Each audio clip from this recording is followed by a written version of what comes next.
Trap, what's the deal? What's happening? What's happening, man? Man, got it all set up. Got the burritos already out. As you should. As you should. King, there's a burrito. Don't do it, Trap. Don't encourage this. There's a burrito next to it. It's a burrito right here waiting on Coach. What, you got a surf and turf? You got a surf and turf? I got King the seafood burrito because he's from Washington. They like seafood. Okay, yeah. They like Trap, seafood. I would like to have asked for my burrito from where I want to get it from, not from where he wants to bring it to me when he wants to. That wasn't part of the bet, though. It was just you getting the burrito. Tomfoolery stuff. You just mad. It was just you. It's okay. Why would we? I didn't say nothing about you being mad. Oh, why would any of us be mad? I'm not mad. Trap. I'm not mad. It's weird, man. You could tell when people don't usually win bets. Oh, I don't. Trust me, I don't.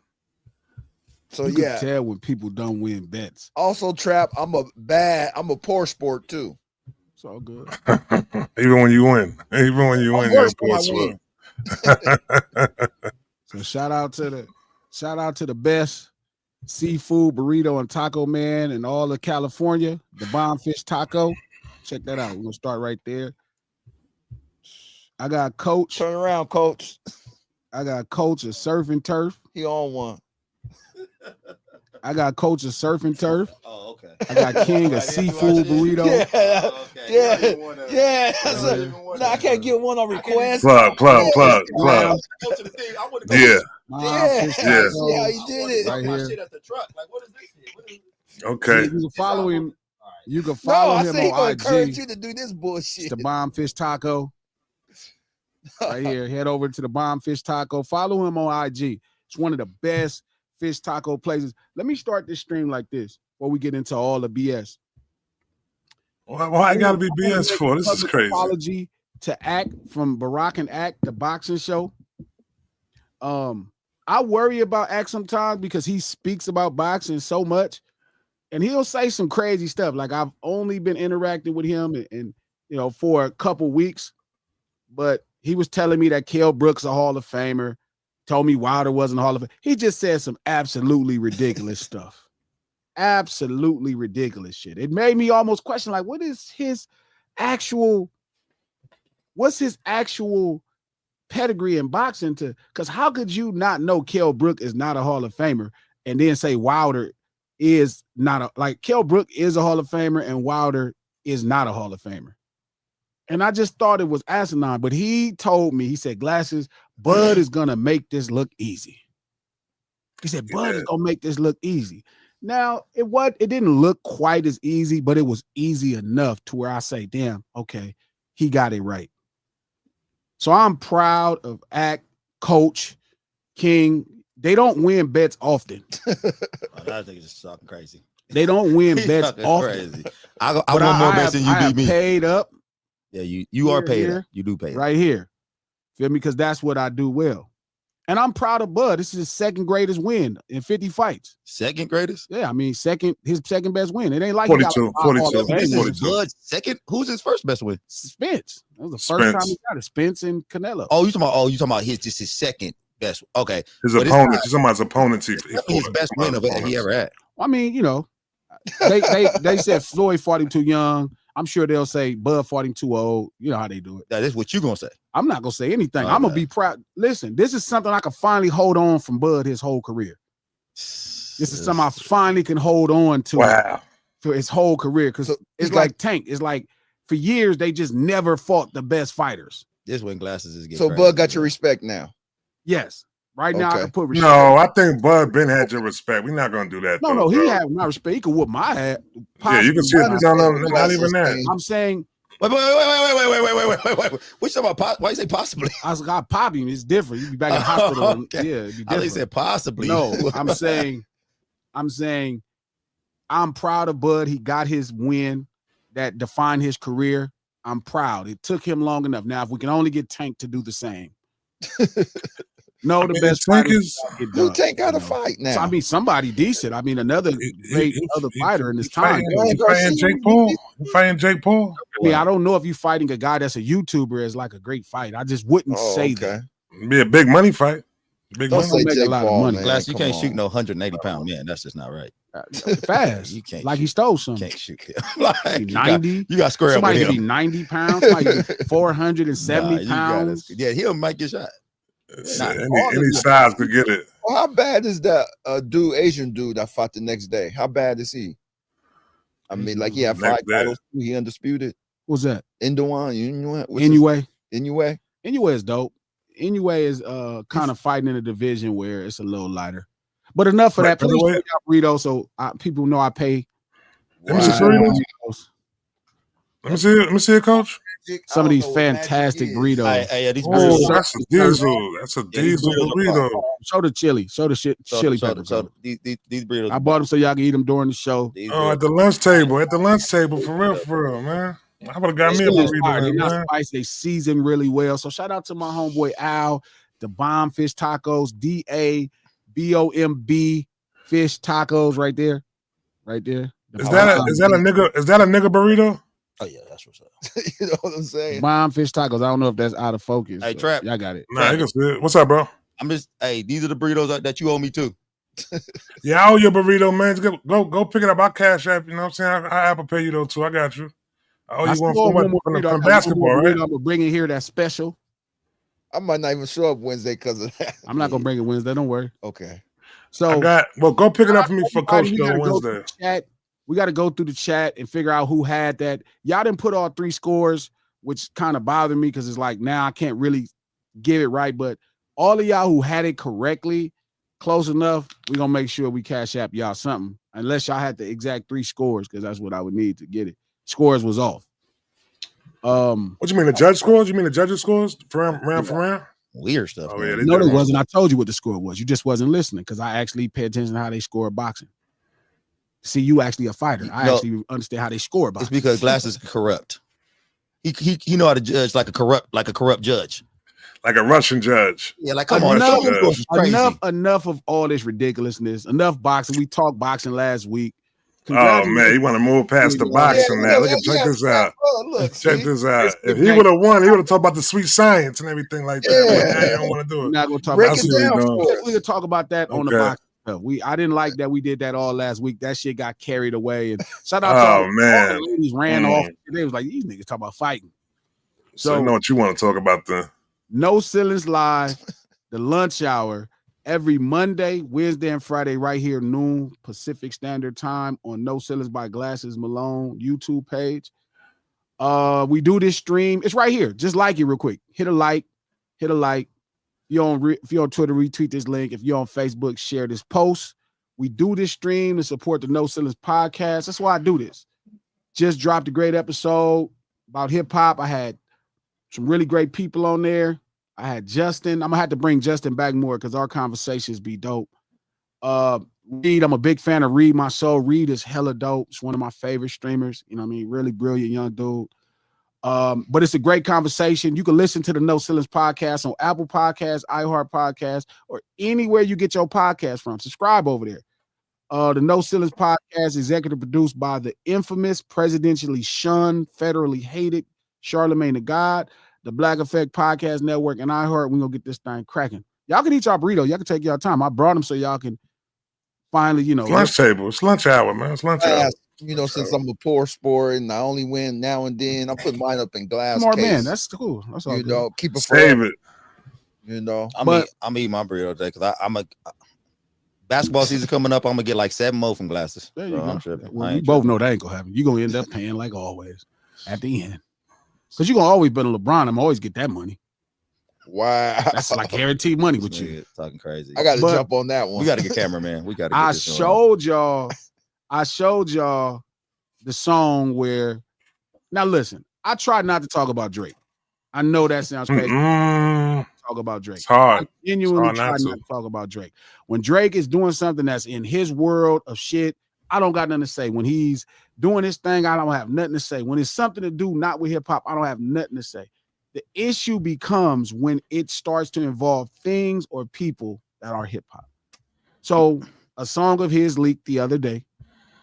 Oh yeah, I've seen that. At least that's what they said. There's those little weird kids. That was weird though. That was really weird the way that shit went down. Shout out to the streamers who just I don't know, like something be going on with y'all where y'all not nothing in real life, but That's you on funny. online, y'all just be out of control, really and they funny. was That's just hate. talking That's crazy. hate. That's hate. That's really funny. That's hate. No, because something is wrong because they be just. There's no way they acted crazy like that in real life. Somebody would have That's beat the really crap out of good. them. nothing in real life. But long story short, they leaked the song. I glanced in because it was like that's a good marketing front. A good marketing front is to act like somebody leaked your song. Sometimes it does happen, and then sometimes it is marketing, right? So I was in that. I was kind of into how they leaked it. These weirdo kids. It was like, yeah, we got this new Drake song. We're gonna play it. We're gonna play it on our stream.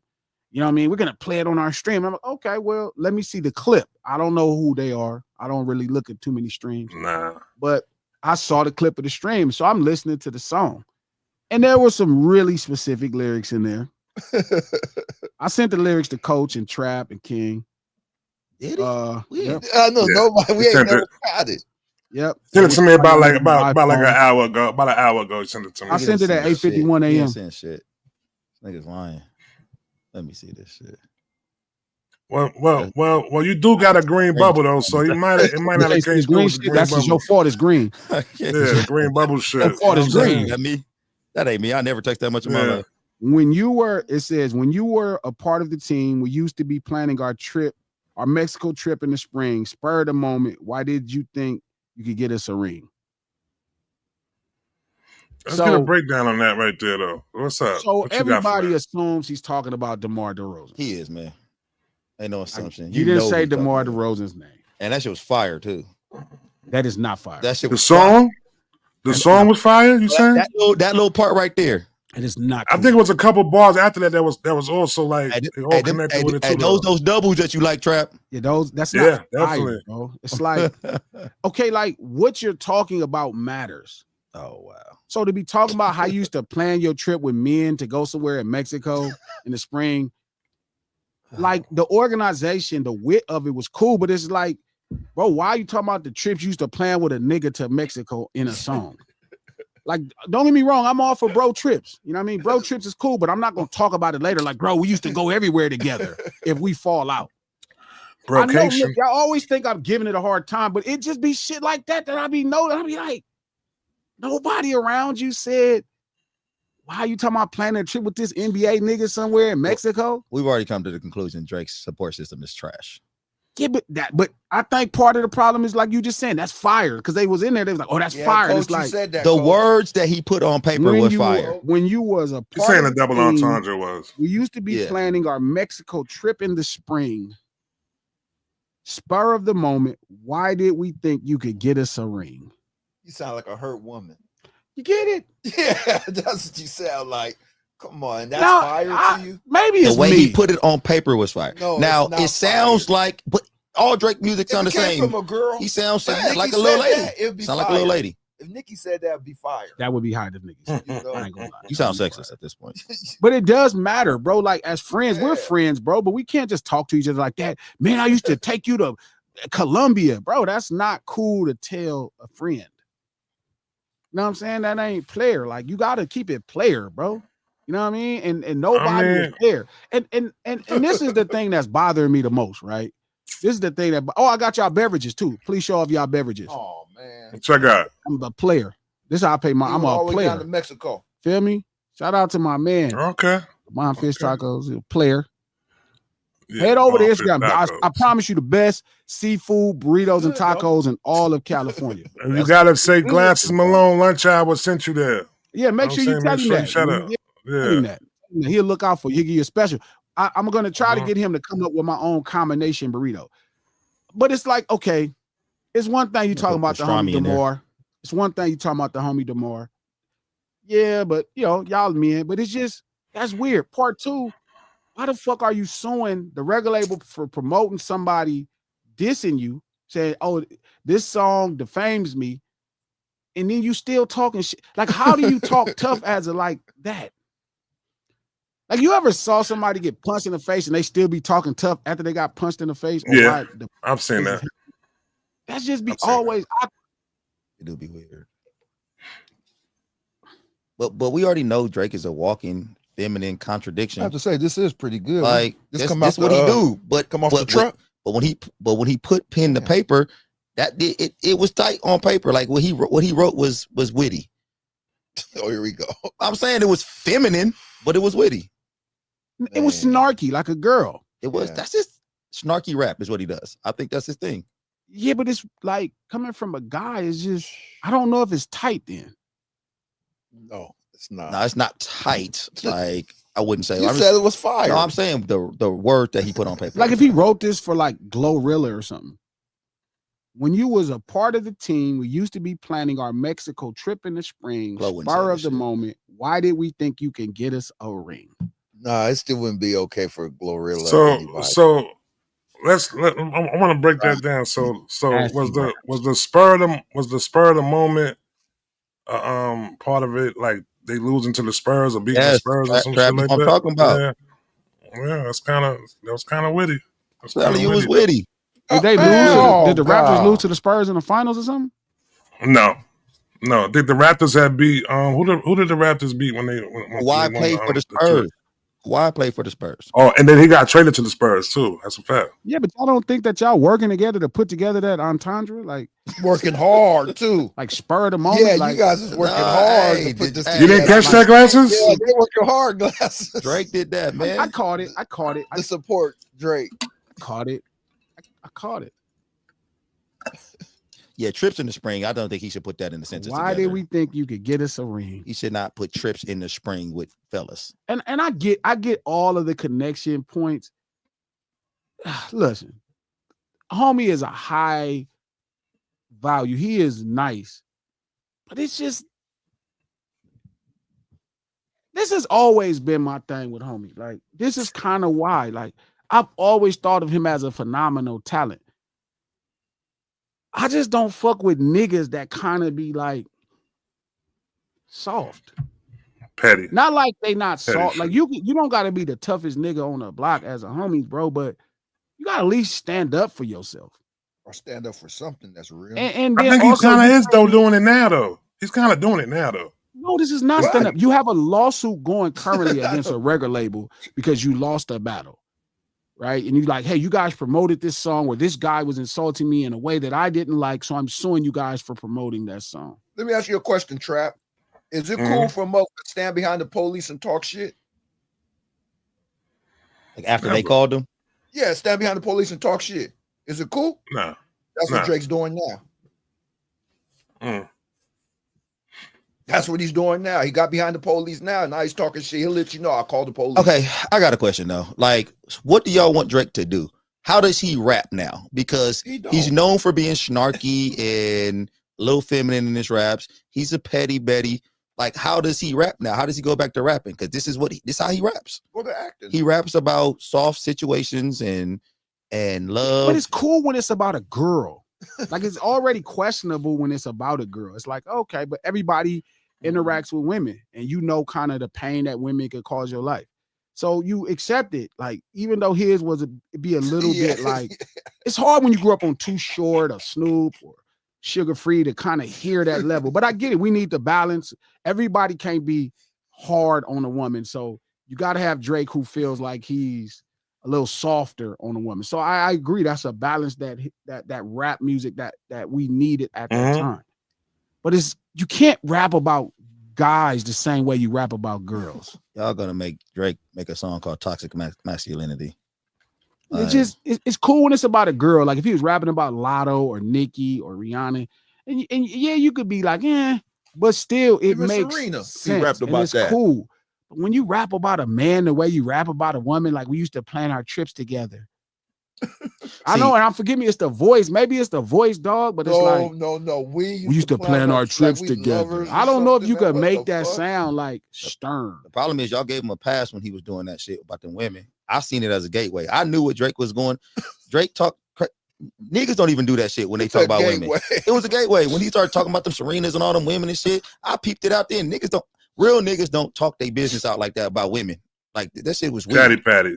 Yeah, being a chatty patty. Doing that shit. You already knew LeBron was coming up eventually, and all the rest of his shit. It's just a guy, you know. So I feel like as if Drake always seemed to use his rhymes as his ways of expressing his emotions. You know what I'm saying? Yeah, like all rappers. And he couldn't really necessarily do it within the way most people do it, within being angry and coming across like that. So he really, that's what, like I asked people one time, like what does Drake like what did Drake bring into hip hop? Like what did he bring? And it was like yo, he brought vulnerability into it. Like, that just you know what I'm saying? Because you had Tupac, you had DMX, you had a bunch of people. Trap, can I ask you a question? Mm-hmm. Okay, because you seem like you defending this dude or something. Nah, not for that. Just ask you a question. I mean, maybe. Let me ask you a question. This dude is rich, could have 1,000 friends, could buy 1,000 friends, and he crying over one nigga? No, Are you serious? First of all, King, he's cried over That's multiple crazy. niggas. This is not his first nigga. He's cried This is over. nuts to me. Like, nigga, kick rocks then. Like, what the fuck is wrong with him? So many tears, Drake has. Like, over dudes, man. Like, these is your best friends and they gone. Nigga, you got 1,000 best friends you done paid for. Drake sees everything. That's crazy to me. Trap, you want to, and you like you. I'm not defending them. Don't say I'm defending them. You can stop that. I'm not defending them. No, I'm just a person that looks. I look at it. You know what I'm saying, on both sides. You know what I'm saying, like that though. Like it ain't like, and I can always say there's nothing that I would do, but I gotta look at it towards of understanding why. You know what I'm saying, and what's causing it and shit like that. Stop okaying shit you won't do, Trap. Huh? Stop okaying stuff you won't do. What? I'm not okaying it. I agree with that. I agree with that. You know, stop, Trap, that, you do Trap. be okay and some shit. You know, stop okay shit well, you ain't gonna talk about. I remember when you used to walk through the neighborhood. Stop it, Trap. Like, come on now, this is ridiculous. Ain't no shit like that. I can't. I'm not condoning sucker shit at all. Spring trip. Why would you say that? Yeah, about that a was dude? weird. Spring trips. Like I want to hear what the Drake fans really would how they would explain it though. I'm not even like I'm taking trips with dudes. Man, because they planned it. He said they planned it. You know what season? Oh, spring. Call up the spring fellas. I gotta call up my spring partners for this trip. Like, what the fuck? Oh, the summer fellas. Like, summer trips with these guys. These are my summer. They have good time. Like, so now my thing is more so this though, like, and I've been wanting him to do this shit. I want him to just leave all that shit alone and just make music, bro. Like, stop feeding. You know what I'm saying? But I think he's doing this as like a marketing tool or something like that. You know what I'm saying? And like, just keeping that's what the people want to hear him talk about and shit like that. But you're just making it seem more like you're just standing on like all the corny stuff, man. I'm not really like. Hey, G made the perfect point. Leave it alone. He made the perfect point last time. The problem with Drake is he's making music, but now we're dissecting it a lot. Like, he is making music, but now because of his actions, now we're like, really, it's the same music. But now we're looking at it really tough. Like, oh man, you shouldn't be saying this. You can't say that now. Shouldn't be saying this. I don't even know where Drake goes from here, because this is the same music he was making. Drake was always soft with his music, but now we just looking at it super tough now. Like, yeah, this don't sound, you know. So I don't know. If you go further into it, I think he had a part where it seemed like it was like, 'cause it's all subliminal stuff. So it's like it could necessarily say, and I'm not talking about him. I'm talking about this, but it seemed like it was a part in there he was talking about Braun on it too. Shout out to Midwest Coop, Cash Money, Jay Prince, and the Hood co-signed Drake, all for the money. So much for keeping it real. He mocked us on our culture. Now everybody Canadians. See, I didn't do that, Coop. And everybody used to be mad at me. I'm like, nah, yeah, it's cool. I'm gonna let him do his thing. But I don't believe in just standing with people just because they're around. And don't get me wrong, like, I remember just how successful, and it could have been easy to build, but it was like, yeah. That shit mattered to me, dog. Like I think I'll do music with people, but I don't know. I don't know. I can't just do certain things. It fucks with me. And then I get it when it's happening. Like, I understand why he's doing what he's doing with the raps. Shout out to the person at the table. Shout out to everybody at the lunch table cooking, man. Much love to y'all. Somebody made a point. They said it could have been a reference of him saying that they was never going to the final, so they was planning trips in the spring. But it's still like the same thing. I don't know, man. It always sounded like this to me. The only time it didn't was when those songs were those songs. Like, you know, but I just feel like this is probably not the time to be kind of trying to insult people. But your character though is you'll call somebody if you have a problem, or you know what I'm saying. Like this dude is saying it on the record. Like he could have called, called them and stuff. I get why. Hey, man. Even somebody as successful as Drake, right? Don't get me wrong. Like I get it, dog. But marketing still matters. Like marketing still matters, and he understands it. Like he gets it, and he's willing to take those steps. Like he's willing to kind of be out there and corny and stuff to do this, or be judged, because some of the stuff people might not feel is corny, and some people gonna think it's corny. It's the same thing with Thug. Like Thug just did the same thing where it was like he knew those phone calls could make him look crazy. And see, that was my point, and that's my point with even with the Drake situation. I think him. Because whoever said that maybe he was talking about spring trips because of they wasn't gonna make the finals or whatever. But the problem is it's the character flaw in Drake to where we immediately went to spring trips with fellas. Yeah, because it's him. True. That's true. Like we used to be planning our trips in Mexico. I didn't even spring. When you said the dudes, I was like, oh, maybe he was talking about with his friends. I don't know. Nah, that's what I'm saying. He leaves it open. He leaves the door open, so you don't know what we're really talking about. Listen, it's hard, like, right, when you're see, most pop artists kind of see what's happening, right? Like they understand their marketing bravado is for, you know what I mean? They understand their marketing audience, who they're marketing to is the next generation of youth. Right. And he's in a weird place, right? Where he's trying to kind of be what he thinks hip hop is, but he's still such a pop artist that it would be weird. It would be like if Britney Spears started talking about some real shit. Like, you know what I mean? Like, historically, you kind of watch pop artists kind of get to a place to where it's over. Not artists who grew into pop artists, but artists who were pop artists. You know what I mean? And then they kind of get into that place to where it's like, you know, it's pretty much like done. It doesn't matter your level of talent. Once you decide to kind of make music for the next mainstream audience every time and you don't drench it in flavor and culture, you know what I mean? Then immediately you start to become something that's like out of touch. Does that make sense? Yeah, it makes a lot of sense. And I wonder how the conversation about him not being hip hop has been a big topic lately. And maybe the way he's trying to give us the music. Maybe we just not receptive to how his wording of shit right now. Like, I don't know how to understand that shit, how he's saying, like, spring trips with, I can't understand how to receive that. Maybe it's me. Maybe I don't. No, you said it's fire. I'm saying I understand I get the little the little nuances to how you put the pen on paper. I get all that, but me hearing the words and trying to get the words as a fella, because people keep on talking about Tupac and Biggie and all these guys talked about their emotions, but it was the way they talked about their emotions. Like I got it. You know, I understood. I think us as rap fans understood it better. They worded it in a way to where we can get it. Drake uses words and put stuff, phrases stuff to where I'm just like, that might have been more for a lady. Like a woman can understand that a lot better than us. Well, that wasn't good for Toronto either. If you take it the other way, he's like, Toronto's gonna never win, so we planning trips. So either way, he say it's not good.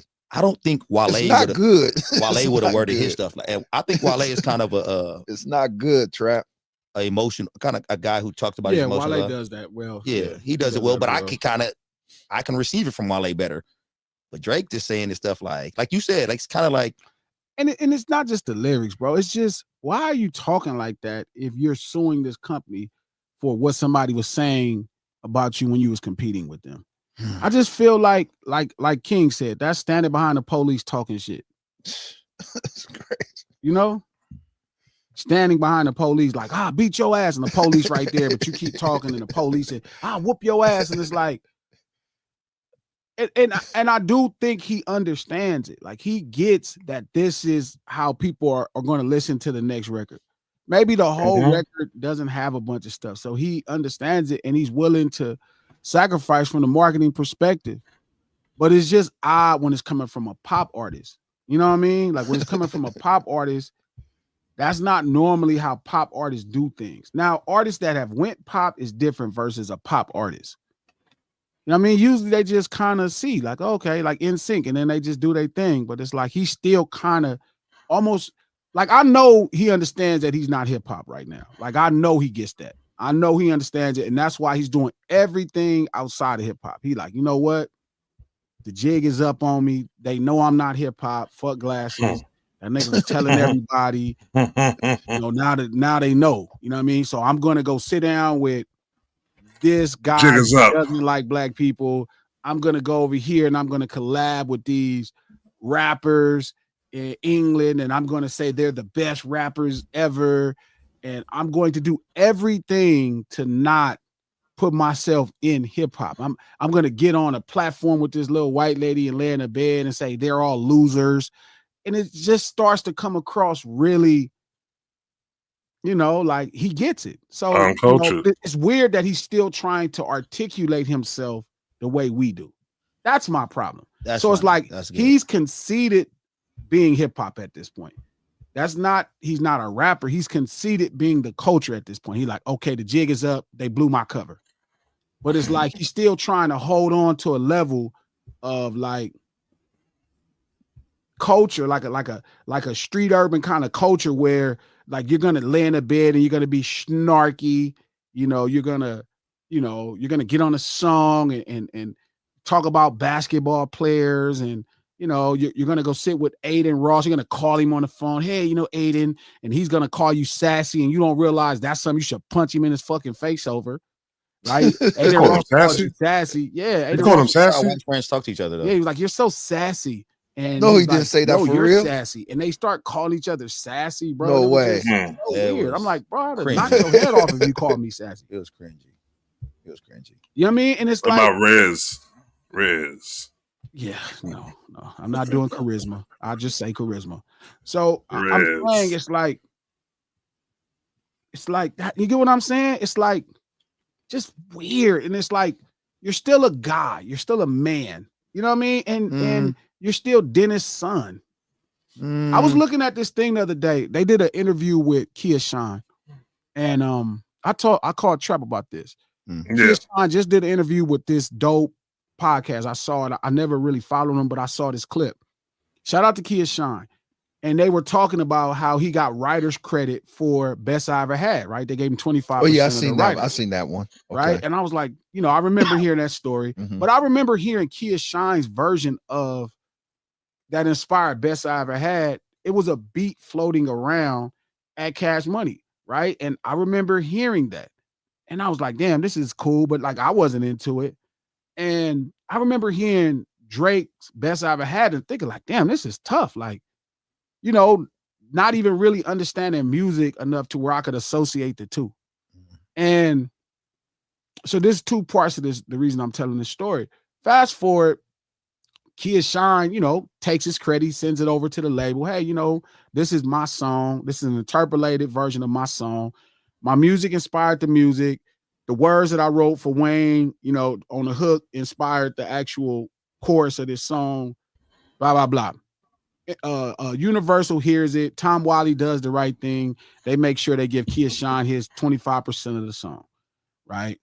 Now, nobody knows because Kia Shine doesn't have a relationship with Drake. Kia Shine got a relationship with Mac Main, the president of Young Money, good dude, and Tune and Wayne. So the business happens.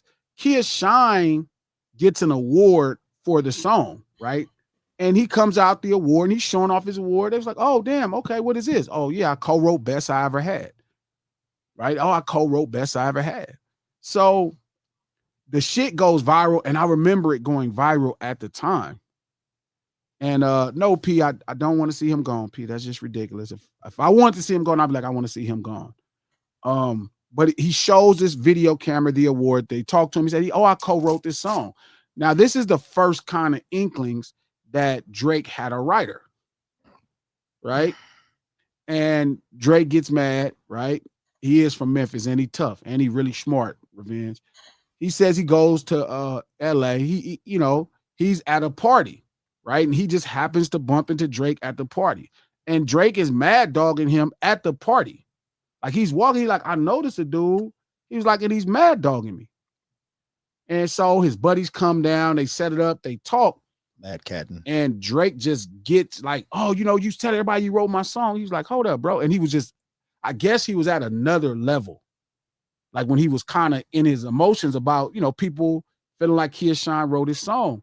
And Kid Sean talks to him like, hey, homie, like, look, I see you got all these people with you, and I got my people, but you got all these people with you. If something happens to me, remember your family is from Memphis. You know, you may not be, but your dad. And he's like, yo, whatever happened here, you might get a win here, but I'm going to get my wins there. Yeah, he said that. Right. And I say that for that one reason, right? That was the point I've been saying, that if that was Memphis, they would have connected. They would have had that conversation. Boom. Right. Okay. That would have been nothing to set up that conversation. You'd have been like this. That's like somebody in Watts. That ain't going to be no screaming on no internet. That's going to be 2 phone calls at best, if not 1 phone call. It's going to be 2 phone calls, and me and that person going to be face to face. Right. We ain't got to pop it loud. We ain't got to do that. And you're not going to talk to me like you don't know me. But that's further proof that I'm saying he didn't grow up there, because that could have been solved way simpler. Right. Part 2, Drake had to have had writers at the beginning of his career. Right. And that's not to say somebody was emceeing for him. So in the record business, shout out to everybody at the lunch table. I know I'm going through some shit. Just let me work it out for y'all. In the record business, when somebody says somebody wrote a record, they're talking about they pick the music and then they put the beat with it.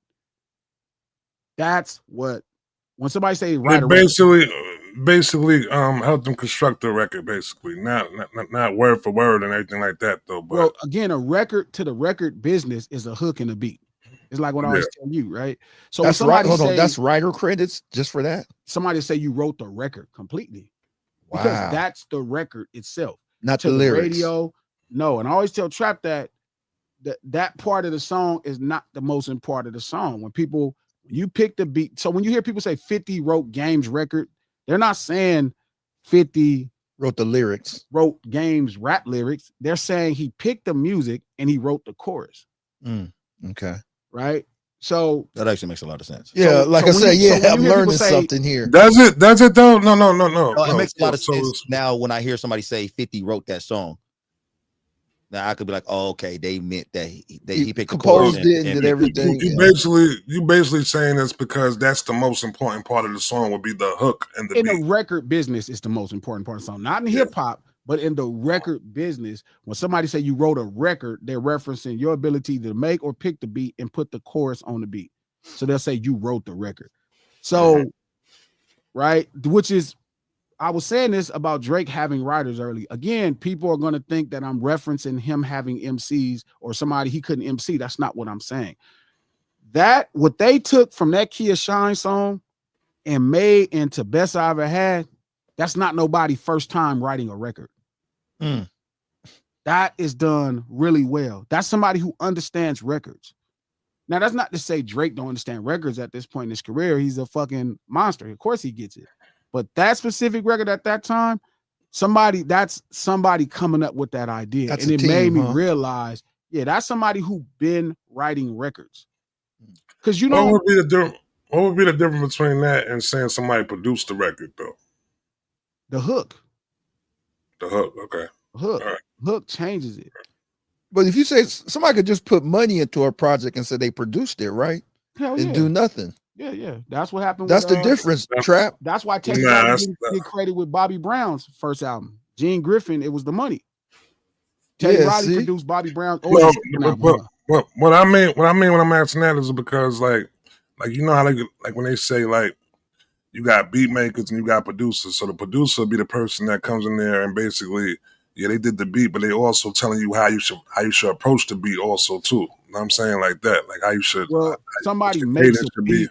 Somebody makes a beat, a producer produces a record. Yeah. So a beat maker is somebody who makes a beat. A producer is somebody who produces a record. So that's a completely finishing thing. That's from here to here to the finish line. A beat maker stops, 50% of the way through. Yeah. I got you. So, but I was saying, like, I didn't think about it like that, because when I heard Best I Ever Had, I was like, damn, like, this is really good. Like, you could just hear it, like, damn, this is dope. But now listening back to it and hearing it, whoever was involved with that, they was an animal because they understood. Even at that time, the song was called "Do It for the Boy." Yeah, which is weird because Drake ended up taking that as his the mind. boy. Yeah, you know what I mean, it's just weird. But he understood how everything was in a business. You know what I mean? Look, shout out to Cali the guy. Glass is always trying to say Drake makes good music when he been caught stealing so many times. Song lyrics, he had to pay rapper $100,000 for stealing his lyrics. Look, you are taking what I'm saying out of context. Drake is one of the best record makers in the business. That don't mean he actually had to write none of the shit down. It don't mean he had to pick nothing. That means his execution of what it sounds like when it goes to radio is fantastic. A lot of the best record makers in the business will tell you you're not trying unless you stealing. And that's the thing. You know what I'm saying? Like, that's the tricky part. You know what I mean? A lot of things that you might reward artists for, you don't really want to know what your favorite artist was doing. You don't really want to know. Like, if you really knew how this shit worked, you would look at a lot of people crazy. I'm not lying, dog. It's crazy. So I'm not saying even the Forte thing, like that's a publishing thing. Like to know to even take that and then put that into that song is different. But best I ever had as to turn that into that record from that mixtape song, Blue Magic. No, I want to know. No, you don't. You don't want to know what Michael Jackson did to make Thriller. You don't really want to know, dog. I promise you, you don't want to know. Coach wants to know. You don't want to know where Michael Jackson got them dance moves. You don't fucking want to know because y'all are not prepared to take that type of shit. You have to see people as these complete. Like, it's like even now when we explain in marketing, like when I'm explaining to Coach marketing, it's like you telling somebody Santa Claus is fake or you telling them the Tooth Fairy ain't real. You get what I'm saying? It's like you don't want to know, so just enjoy the records. So the point I'm saying is when he takes that shit and they make that into best I ever had, which I could tell, I think 40 probably did the music. The music was inspired by best I ever had. Do It for the Boy, Lil Wayne song. And then the words were actually used on the song and they switched it, which at that time, if you was coming through Wayne, like I wish I would have thought about that. Like you're coming through Wayne, so your first audience is going to be Wayne's audience, right? And then you put out a song that's so familiar to Wayne's audience, that's just a more of a like an extension of what this song that you already like was. So Cash Money basically doubled up on that song. He used it twice. Yes. Well, remember one of them is on mixtape Wayne shit. It's on Wayne's mixtape. But imagine like if I signed a deal with Mac 10, right? And then people discover me through Mac 10, right? And then I flip for life. Mm-hmm. You get what I'm saying? I flip for life. I mean, it makes sense. But that's what I'm saying though. So Kid Sean bought the record and Wayne used it, and then Drake doubled back and used it again. You're saying basically, right? Yeah. So what they did was they took inspiration from. I could tell how the record was made. I know for sure because I know how people make records at this. You said it came through. You said you seen it come through, though, too. Yeah, I'm saying, but mine is the Kia Shine song. I'm saying to take the idea, right? Because even the music it's an interpolation and an approved version of what the Kia Shine song, the beat was. That's what I'm saying, yeah. And then they took the words, right, of the Kia Shine song and made it the hook of Best I Ever Had. Mm-hmm. You know what I mean? The Best I Ever Had. And then they made that into that. And then even the flow pattern of, like, if you listen to the Lil Wayne song, Do It for the Boy, and then you listen, it's the exact flow pattern. But imagine that's your audience of people you're servicing a record to, right? It's like, because the first people that's going to buy your record, when you Drake or you Glasses Malone at that time, is people that's fans of Young Money and Cash Money. And if this is one of Wayne's songs that's doing well on the mixtape circuit, you have an automatic audience that hears that song and be like, oh shit, even if you don't know. Like when I heard Gin and Juice, I did not know that was Slave song. You know, I didn't think of walking down the street, watching ladies go by, watching you, like rolling down the street, smoking Indo, sipping on gin and juice. You don't calculate those things instantly. That's crazy. You know what I mean? Unless you're into the business, you don't think of that shit. So for him to know that, that's why I knew somebody was there. That's not something you figure out. Even people who want to be dope MCs, like him, he's an MC. He wanted to be dope, so he start MCing, right? You don't think of how to write a record. That's somebody's complete other shit. That's their profession. You know what I'm saying? That's their profession. So when we were discussing this yesterday, right? So you like you were saying, I think we both basically came to the agreement saying like that their approach within the way they were delivering Drake to the audience was basically hip hop. So it was like basically they was approaching it as if he was a pop artist behind the scenes, though. Not even no level of hip hop. It was always from the first day like a pop artist. It was always. He was always a pop artist. Even before I knew what it was, I could feel what it was. Like I didn't know because I couldn't articulate it. I didn't know enough about the business, but I could see like that's different. But even like thinking of those songs like Successful, thinking of those songs, Best I Ever Had, thinking of those ideas, bro, they were like well written. And they weren't well written for somebody that's an MC or a rapper. They were well written for somebody that's been in the record business for 10 years. So again, it's like, you don't think about that. Even Snoop, like when they did Gin and Juice, that's not Snoop's idea to put that on that hook. Like that's somebody who had been in the business. That's Dre and Doc. I had to ask one of them, but that's one of those guys who've been in the business long enough to understand record writing. Yeah, that was main right there for them to flip that though. Yeah. Did they credit him for it? Remember, no. That's why Kid Shine went right to Universal. No, I'm talking about the Dr. Dre joint though. Did they credit him? Did they credit them for that? Hell no. For They came back and got their shit later. Yeah, they came back and got their shit later. Yeah, that's main right there. He didn't that sample. Definitely wasn't though. Shout out to Pete. They interpolated it. Kid Shine could have said sample, but they didn't sample it. That it's a proper word to use. That's not a sample. Like that's not a sample. You know what I mean? Like they didn't sample Kid Shine's version of that song in Drake's song. His music, the music he produced, is interpolated, making the beat. The flow that he used, that he wrote, is the flow that they used to make Best I Ever Had. And there's actual words that Kid Shine says that's not even changed at all. It'll be a word for word version of it. That is, he co-wrote a song. And it's not even an interpolation. It's further. It's not even a rendition. It's actually he co-wrote the song. You get what I'm saying? That is a sample is when I take a master or something and then I use that master or the music itself, the actual recording, and put that into my music. And interpolation is when I give you a take on it. It's a co-write because you're using the words I'm saying, the flow that I'm using, and you're interpolating my idea production-wise to make a song.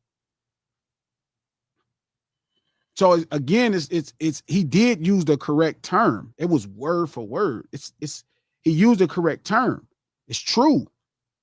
And I do get you, because he could have gave you a bunch of, oh, you know what? Well, he used the words that I wrote for blah, blah, blah. And then they interpolated my idea and they use this flow. But no, the proper terminology in the business is co-wrote the song.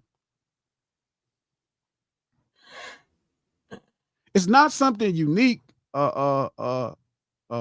It's not something unique, bro.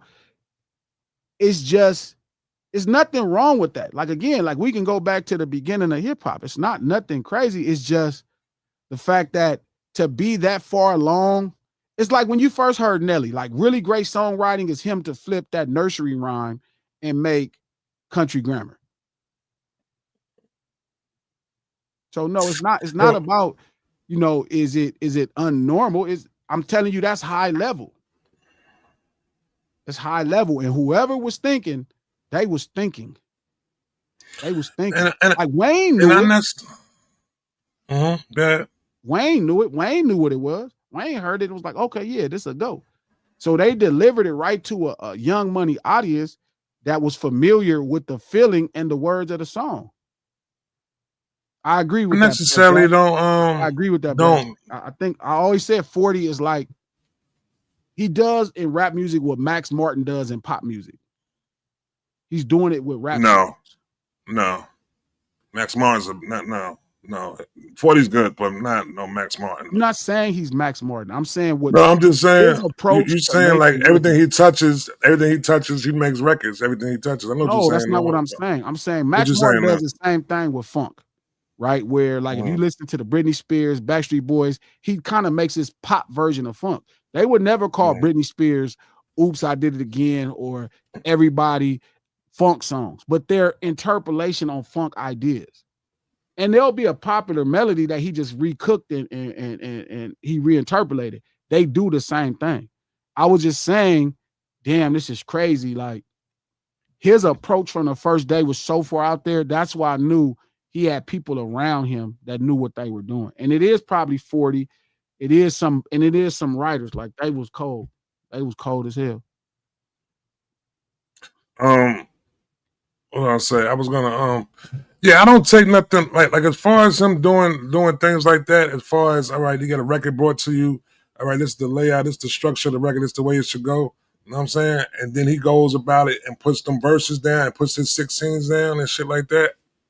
I'm fine with that right there. You know what I'm saying? I think many people should do that right there. You know what I'm saying? That I don't have no problem with that. But it's when you get the whole painting frame and everything brought to you when you presenting the shit as if you know what I'm saying, painted and framed and did everything like that. I don't got no problem with somebody bringing him a hook, the beat, and he put a 16 to it. But then you start thinking, did he really put a 16 to it though? That's what the question is. And the truth is, from the beginning of his career, I can't say this because I didn't watch it. So again, this ain't something I can say as a fact, but knowing the business, how I understand it now, I could pretty much trace things back really easy. There was always a team of record-making people around him. And I didn't know that. Like, I didn't know that. Kid Shines chose to say co-write instead of sample because he co-wrote it, P. He didn't sample that song. That's not what a sample is. So you got to kind of remove your emotions of what you believe it is versus what it actually is. But like the people around him, dog, at that time, for him to have that type of team, it's funny because it goes back to that same thing where I was explaining to somebody, like, they was asking me, they felt like I bashed Drake. People used to think that, and I'm like, nah, bro. Like, people would think I'm jealous. I'm like, bro, no. Like, that shit is like, if you see it, okay, it makes me have a different respect for how they approach the business, right? Nicki Minaj, Drake, they approached the business. They knew so much about the business. Drake knew a shit ton. It's like with his team was an animal. It makes me have a different respect for somebody like Dot, like Kendrick. You know what I mean? Like,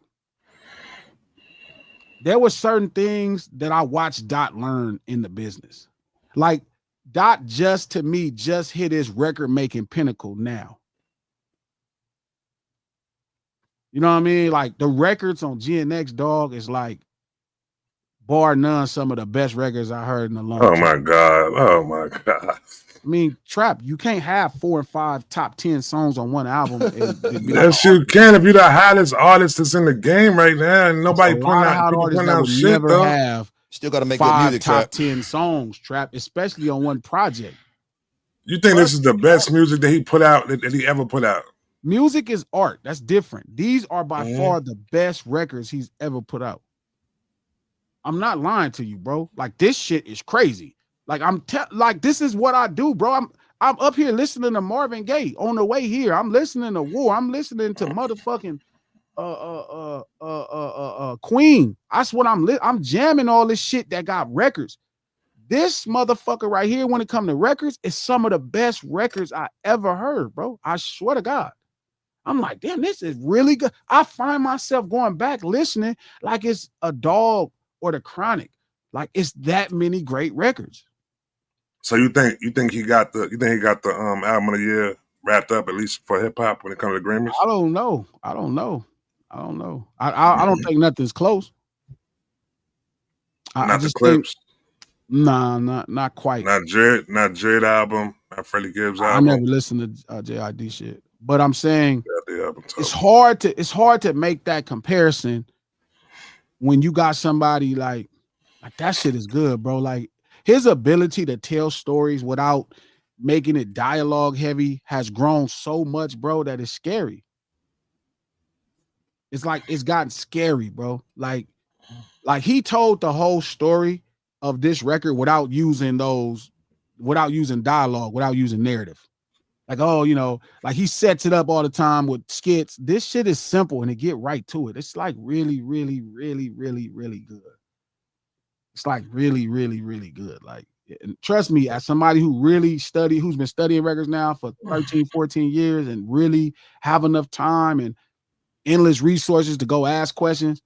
This is really good. You know what is around the corner, and I can already see it because you're basically going there, and I'm gonna give it probably another 2 weeks for you to be calling this the greatest album ever made right here, B. That's what. All right, that's where it seems like you're going. You think it's coming, possibly. Coach? What'd you say, Coach? I can see it possibly happen. I can see it. Yeah, me too. Me too. That's not gonna listen. That's not gonna happen. Me too. I can see this happening because you know, Coach, you know why, and I already told him this. You know why? You know he executive produced the album, right? Without executive producing the album, though, right? No, that's not. It's listen. There's certain things that I'm going to say, and then there's certain things I'm not going to say. That's just out of control. Well, you might put it top 5 for all time. It's certain things you saying is just out of control. Like, chill. It's not that. I'm just giving credit to a great record. You just going far. Because I know you, man. I'm not gonna say that. I'm telling you, there is no reason to say that at this point. Like, it'd take a lot of shit to say that type of shit. Take a lot. You can't just make this record. Like, for me to get to the point where I thought Not Like Us was the greatest, it took a lot to get to there. You said that pretty fast. No, it took me almost 7 months to consider about 9 months. Yeah, about 8 the greatest hip-hop record. It was the greatest so diss 9 record months, 4 months. 9 months is not fast on that greatest hip-hop record. I didn't say it was. I'm saying, could it be? So I'm thinking about another year. You might say, could GNX be the greatest hip-hop? The greatest album. What's gonna have to happen to make it be history? Like, what's gonna have to happen for it to be that? Like, it go to the Grammys. It go to the Grammys and win 5 Grammys. It got to pass Doggy Style. It got to do a lot. What about top 5? Would you get to that point? No. Thriller. God damn. I'm saying. I didn't say music history. I didn't say music history. It said rap album. No, not that. He thinking about it. He thinking about it right now. Is it better than Make It Last Forever? No. Make It Last Forever is different, bro. That's a generational. You can't ask him no shit like that. Yeah, come on, now. That's his album now. I mean, I'm messing with him. That's his album right there. You got the holding over everything. No. Because you know what album I like more than Make It Last Forever? Jamie Foxx. Unpredictable. Unpredictable. I like it more, even though Make It Last Forever is a greater album. When this nigga said that, come on now. I love that album. That's a hot take. Well, you ever heard him say this? Let me ask you this though, Coach. He says that He Sweat Make It Last Forever is better than Michael Jackson Bad. What do you think of that? Bad or bad? Bad. Better than bad? It's way better. So Trap, I don't know if you remember, we kind of talked about this on some months ago. We did. I hate to say it, bro. I go with G on this. I'm not a big. I think Thriller is a great album, and I think Bad's a good album also. But I think there's better bodies of work than those albums. Yeah, Thriller is fire. Right. Thriller is fire. It is fire. There's certain shit you just can't even play with. Thriller, Dark Side of the Moon. Bad is fire though. Like Bad is one of those too though. Bad is dope. Bad is not bad, Trap. It only got probably like 2 songs on it that ain't go. Yeah, more than that. What you got, Ken? Is cornball, man. You know what I think he got wrong?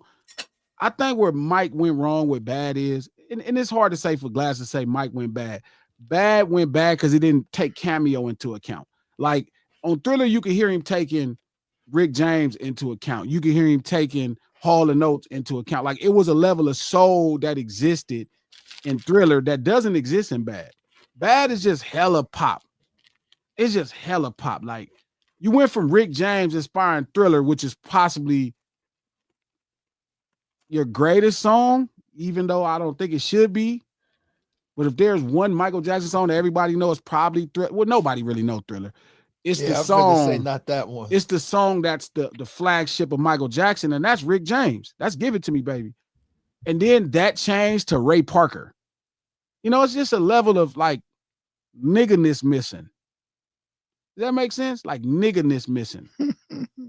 Like, and I think he avoided Cameo. Cameo was like the crown jewel of Black America at that point, as far as like what we was into, as far as the shit.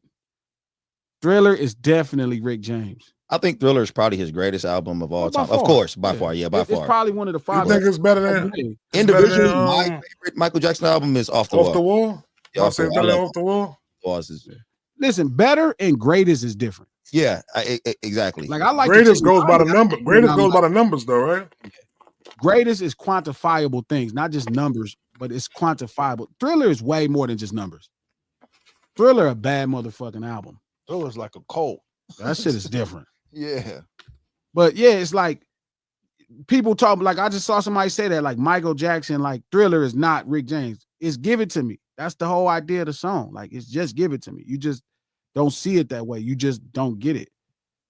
I agree. I've been saying for years, I thought Thriller, the song, is probably the greatest, worst song ever. I'm glad G's bringing up that Rick James inspiration too from Thriller, because I don't think Rick James get enough credit for a lot of shit. Like Rick James is really a pioneer out here, man. Yeah, but I was saying that back to the point, like I was saying with Drake, it's like it's weird to see that on your very first album. That is like high level, 10-year down the line songwriting, and you don't become a great songwriter and a great MC at the same time. You could tell where he was really working on being a great MC on his earlier music. So, but it's odd. Like, so even now looking back, I really be like, God damn, these niggas was flipping songs and shit. Like you was taking this. I wasn't even listening to Wayne music at that time. Like my favorite Wayne project when I first signed to them was Like Father, Like Son or Carter One. I wasn't fucking with none of that other shit like that. So to listen to Best I Ever Had and then go back to listen to Give It to the, the Kia Shine song that he did for Tune, it was like, oh damn, this was like really, really smart. That was like really, really smart. Like, oh yeah, we feeding it to this underground group of people, right? We feeding it to this underground group of people that's going to already identify with these things, even if they don't know what they're listening to. That's just genius. It's fucking brilliant. Yeah, it's genius. And that's like how you do pop artists. You get what I'm saying? That's how you do pop artists. That's a pop approach on what they do. That's a pop approach, bro. I swear to God, like if you listening to the pop artist first song, that shit be like a true pop artist, like you be like, damn, it's almost impossible not to fuck with it based off, like they'll know which base they're delivering the music to, like which base of people. You get what I'm saying? It's almost kind of how they did Elvis. Yeah, like you couldn't miss. Yeah, it's almost kind of like, and I kind of like Kenny Elvis, G is like pop. You couldn't miss. You know what I mean? So I really, when people really ask me, was I jealous? I'm like, hell nah, bro. Like his whole shit was like great. It was like great. You get like, that, coach. Like Nicki's shit was like that too. Nicki was like, she had like the management, even when they knew what to do. Like they had the right people. To even put him next to Tune, bro, to put him next to Wayne and then deliver Best I Ever Had with a budget is insane, knowing that it came from let's hear for what is the name of the song? The Wayne song? Say it for the boy. Yeah. Do It For The Boy. Like that's brilliant. That's brilliant. Do It For The Boy. So something else caught my attention. Like I've been seeing for years where people say Black culture is toxic. And it goes back to this thing I've been telling King for years. Like Black culture is a very niche thing. Like it's very broad. Like I would never say something is white culture. Is it broad or is it neat? I'm saying culture is a niche thing. To say Black culture is very broad. If I didn't. Okay. So I'm like, I've been saying the same thing, right? Like, what is Black culture? Like, what's something that you can uniquely say? Because they say Black culture is toxic. Like I saw that man that got killed say that, Charlie Kirk. He was saying that black culture was toxic. Then I see black people that follow Charlie saying black culture is toxic and black. And I'm like, what is in black culture that is that? It's I'm glad. So shout out to Jews before we jump on that. She explained why Drake is not writing good records. Okay. That's a good point, Jules. It's not he's not writing good records. The base of people that listen to Drake, right? That kind of stamped him and made him what he is hip hop people. People that digest hip hop, right? And it's like at first it wasn't like that. It was like just people. But then he kind of rooted it into people like me and different people's ideology. And as the battle happened, right? As the battle happened, his cultural cachet was stripped, right? So now you're listening, Jules, to everything he's saying. Is things that you would let go before you're not. Drake is for sure off the same assembly line. She's saying his stuff right now is not good music? Yeah, that's what they feel like. Okay. It's not that it's not good music. It's actually the same stuff Drake was making on the assembly line before. It's just the public feel different about it. We have too much information about Drake, I think. Too much truth. And too much we see too much of how the shit got done and what's being made, and too many questions now about Drake. But that's why I was going about with Young Thug, man. I think that internet is fucking up a lot of good artists because there used to be some mystique with some of these artists, and we didn't know a lot. Like we didn't know everything about Tupac. When we started finding out more shit about Tupac, people start changing their minds on some shit about Tupac. But now we just know too much about these artists. We know too much about Drake. Now we're dissecting everything he says. Like, oh man, it's up for debate now. Yeah. And for me, it was always like that. You know what I mean? Like, I could recognize how great he was, but I don't listen to it. Future is the same way. I recognize how great Future is. I don't listen to it. It's a lot of great artists that I'm really don't get into the depth of what they doing, but I can hear real easy that they know what the fuck they doing, and it's incredibly well. You know, but even now watching y'all argue about some of this stuff, again, like I said, this was the same stuff I used to tell Dot and people before. That was like, oh, I see what's wrong. I see what's happening. You know what I mean? And now, so like the same shit coming off this, it's like McDonald's was great when you was like a little kid, but then as you grow up, you start to learn more about McDonald's. And then like most kids in LA, you know, in California, you start to change the in and out. You like, I'm gonna do the double. That's facts. You know what I mean? Like McDonald's didn't do anything different. You know what I mean? You just kind of was over it. Yeah. And I think that's what happened. People are just over it culturally. You know what I mean? Yeah. It's just over it. It's time. But shit, like I was saying, like you were saying, and I was saying, when you get older, you start knowing too much about McDonald's too. You start looking at these goddamn. You start looking at the workers different. Now you start looking at all these documentaries and shit, and you like. But you still go back and get the fries though. You know what I'm saying? No matter what you. That's what I'm saying. No matter what you know about it. Drake will be fine, bro. But you just can't get mad that you're not the belle of the ball anymore. It's not to say you're not going to sell your records. You're not finna string your joints. Nigga, you have a huge audience base that's tapped into you and you make great records. They are all on this assembly line. So you're going to be fine. But it's almost like he think he's fighting to get back into the place. Do you think Drake's fans are aging out now? Or you think they're just... He's an aging out. Yeah, like, do you think like that... Damn foster do you care. think he's kind of confused on how to reach the youth now? And that's what but that's what happens to pop artists all the time. Like Madonna, Britney Spears, you just kind of... You stop hitting the mark. You know what I mean? And normally it just happens naturally. But this one, because he was playing so much in hip-hop business... Hip-hop kind of just slapped him down, like in front of all the next generation of kids, and they like, oh, he's not cool. Okay, because I was really confused on this rollout, but now it's starting to kind of shed some light on the rollout. Like he's a little confused on how to hit the mark again. Yeah, like how do I get to the next generation of kids when this person made me not look cool? Yeah, he's trying to figure it out.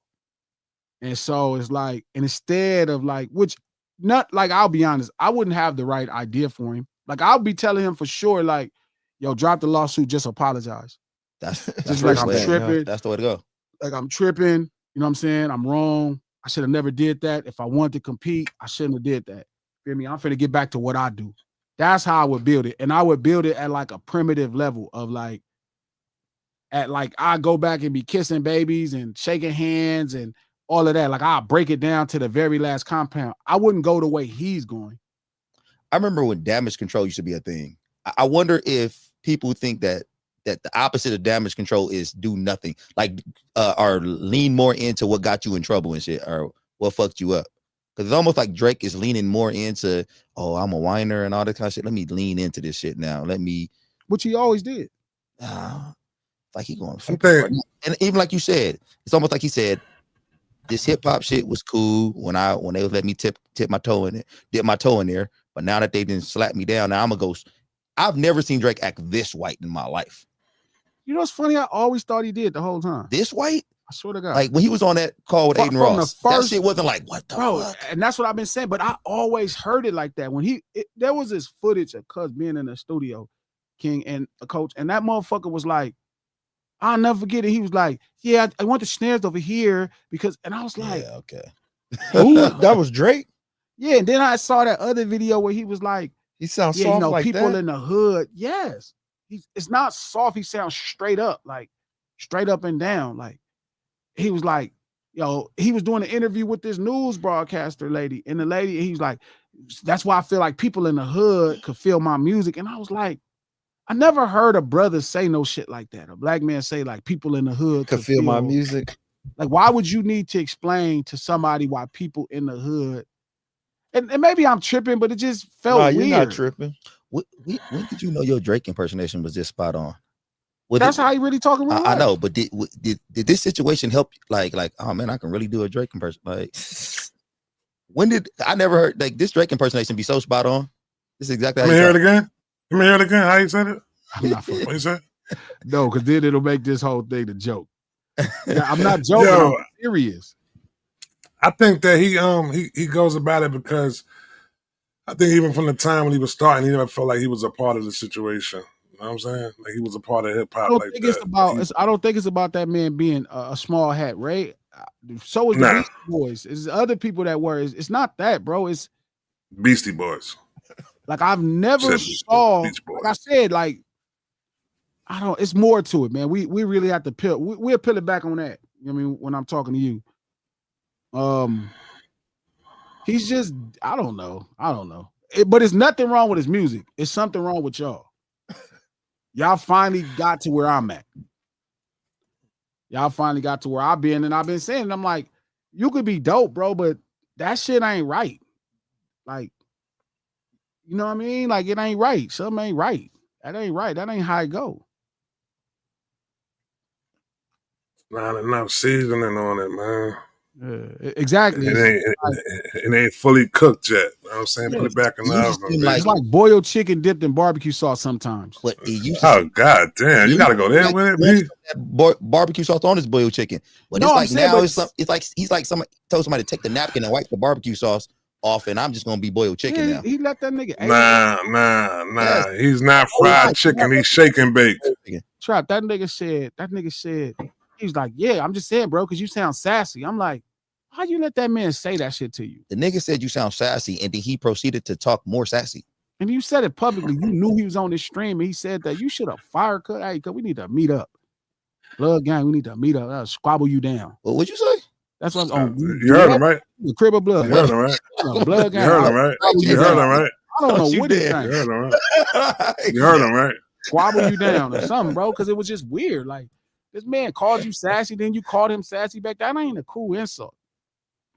Yeah, it's never. First of all, it's never a good insult when you use the insult that just got used on you right back at him. It's almost like sticks and stones kind of shit. But he was like, "You're sassy." Like I was like, "Yeah, he did say that." He's like, "You're sassy," and he said it's super sassy too. Yeah, exactly. like you're sassy. Oh God, it came out. Coach, he said it like that. He That's did. exactly, bro. Go listen to this. Go listen to this. No, shit. he's not lying, bro. Dude, he's like, "You're sassy." I dry heaved like 7 times. Like, listen to this shit. I was like, ew. It was like, just what fucked the fuck? up. I mean, that shit makes so, me like, what the fuck? He said, Aiden leaked this. It just seemed real wild. But like, it's total obvious how he's approaching his rollout right now. You know what I'm saying? Like you just stated, like the people, the media he's choosing to sit down with. You know what I'm saying? Like this stuff. I don't know. I can't call it, man. It's like even within like. All of a sudden now I want to be so artsy and stuff like that. Like it just seemed I don't know. Maybe he going in back. Maybe he trying to really represent who he is then by doing the shit that he's doing right now though. Yeah, but like I said, even that, like, and then we're gonna move on, dog. It's like I think he really understands he's not hip hop. And at this point, it's like, and he always knew he did. It's more like, damn, they figured it out. So, but I still gotta create marketing ways for my business. I still gotta do all of that. So if I don't talk about this, are people going to listen to me? Because even when I heard him say something before, he act like it wasn't consuming him. Like I don't watch. Forgive me, bro. Shout out to everybody at the lunch table. It's not on purpose. It's not because I don't dislike dude or nothing. I'm just saying I never really been into him talking. Like nothing about him, even now, like if y'all hear me give him credit as a record maker, I still kind of wouldn't want to only hear him talking about making records. Like if he did a little thing where he was talking about how they made records, I would listen to that or watch that interview. Yeah. Every other thing, I really wouldn't listen to it, dog. Like I wouldn't watch that. He was laid up with that white lady talking and shit like that. That just doesn't seem interesting. He's not that type of interview to me where I'm like, yeah, I want to listen to him talk. Even when I see the clip from it, I've never saw a clip in all of these years that I felt like I need to go listen to this whole interview. Yeah. You never watched the rap. You never watched the Rap Radar interview he did with Elliot and B-Dot? No. You never watched the LeBron James joint? Yeah, I saw a clip and it was like, ugh. Like him talking. Yeah. Like he too black to talk like that.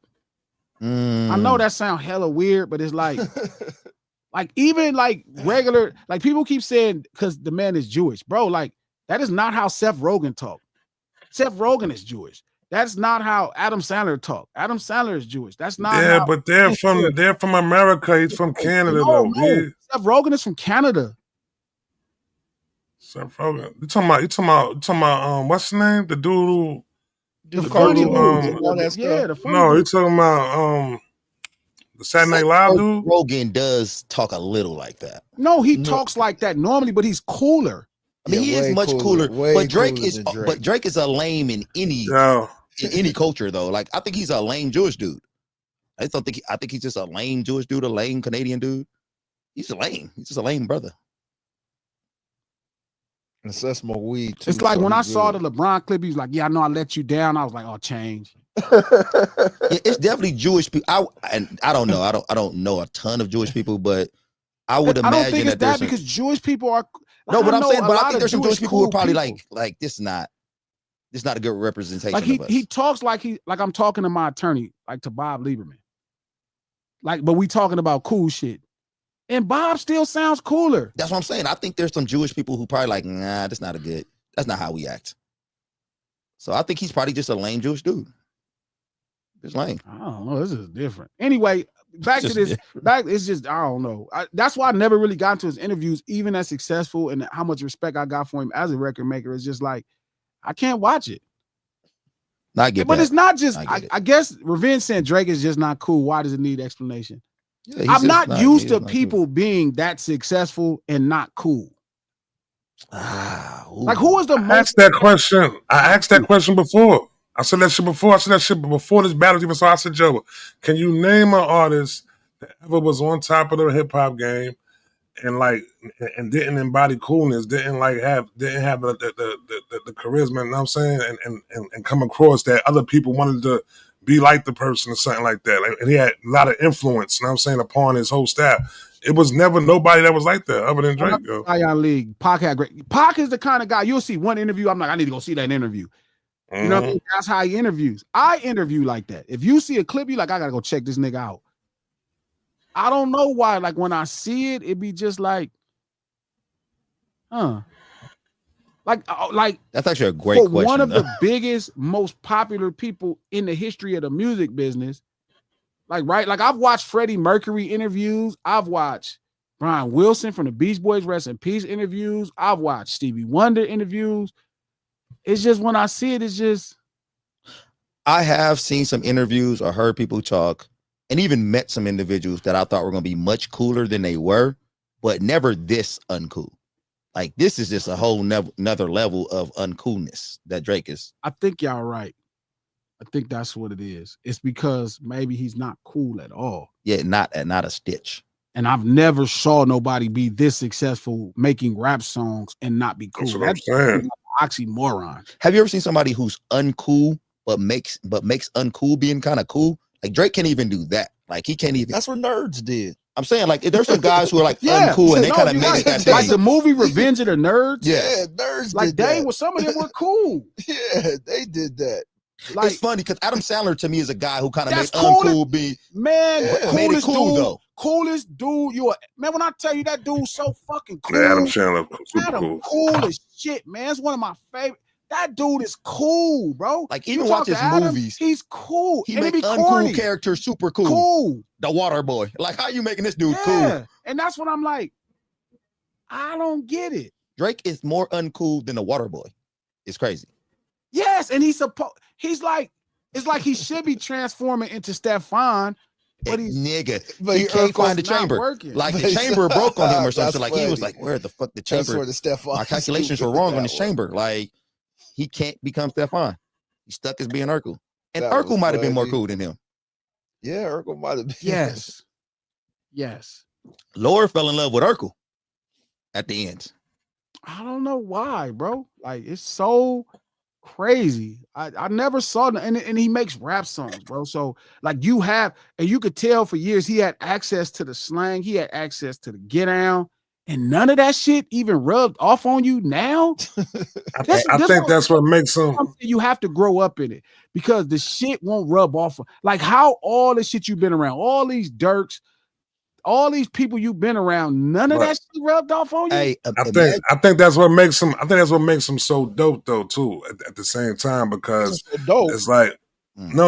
Listen, you know what I'm saying because he's super uncool when the mic is off. When the mic comes on, he comes across as the coolest, though. Hey, when the mic is on, though.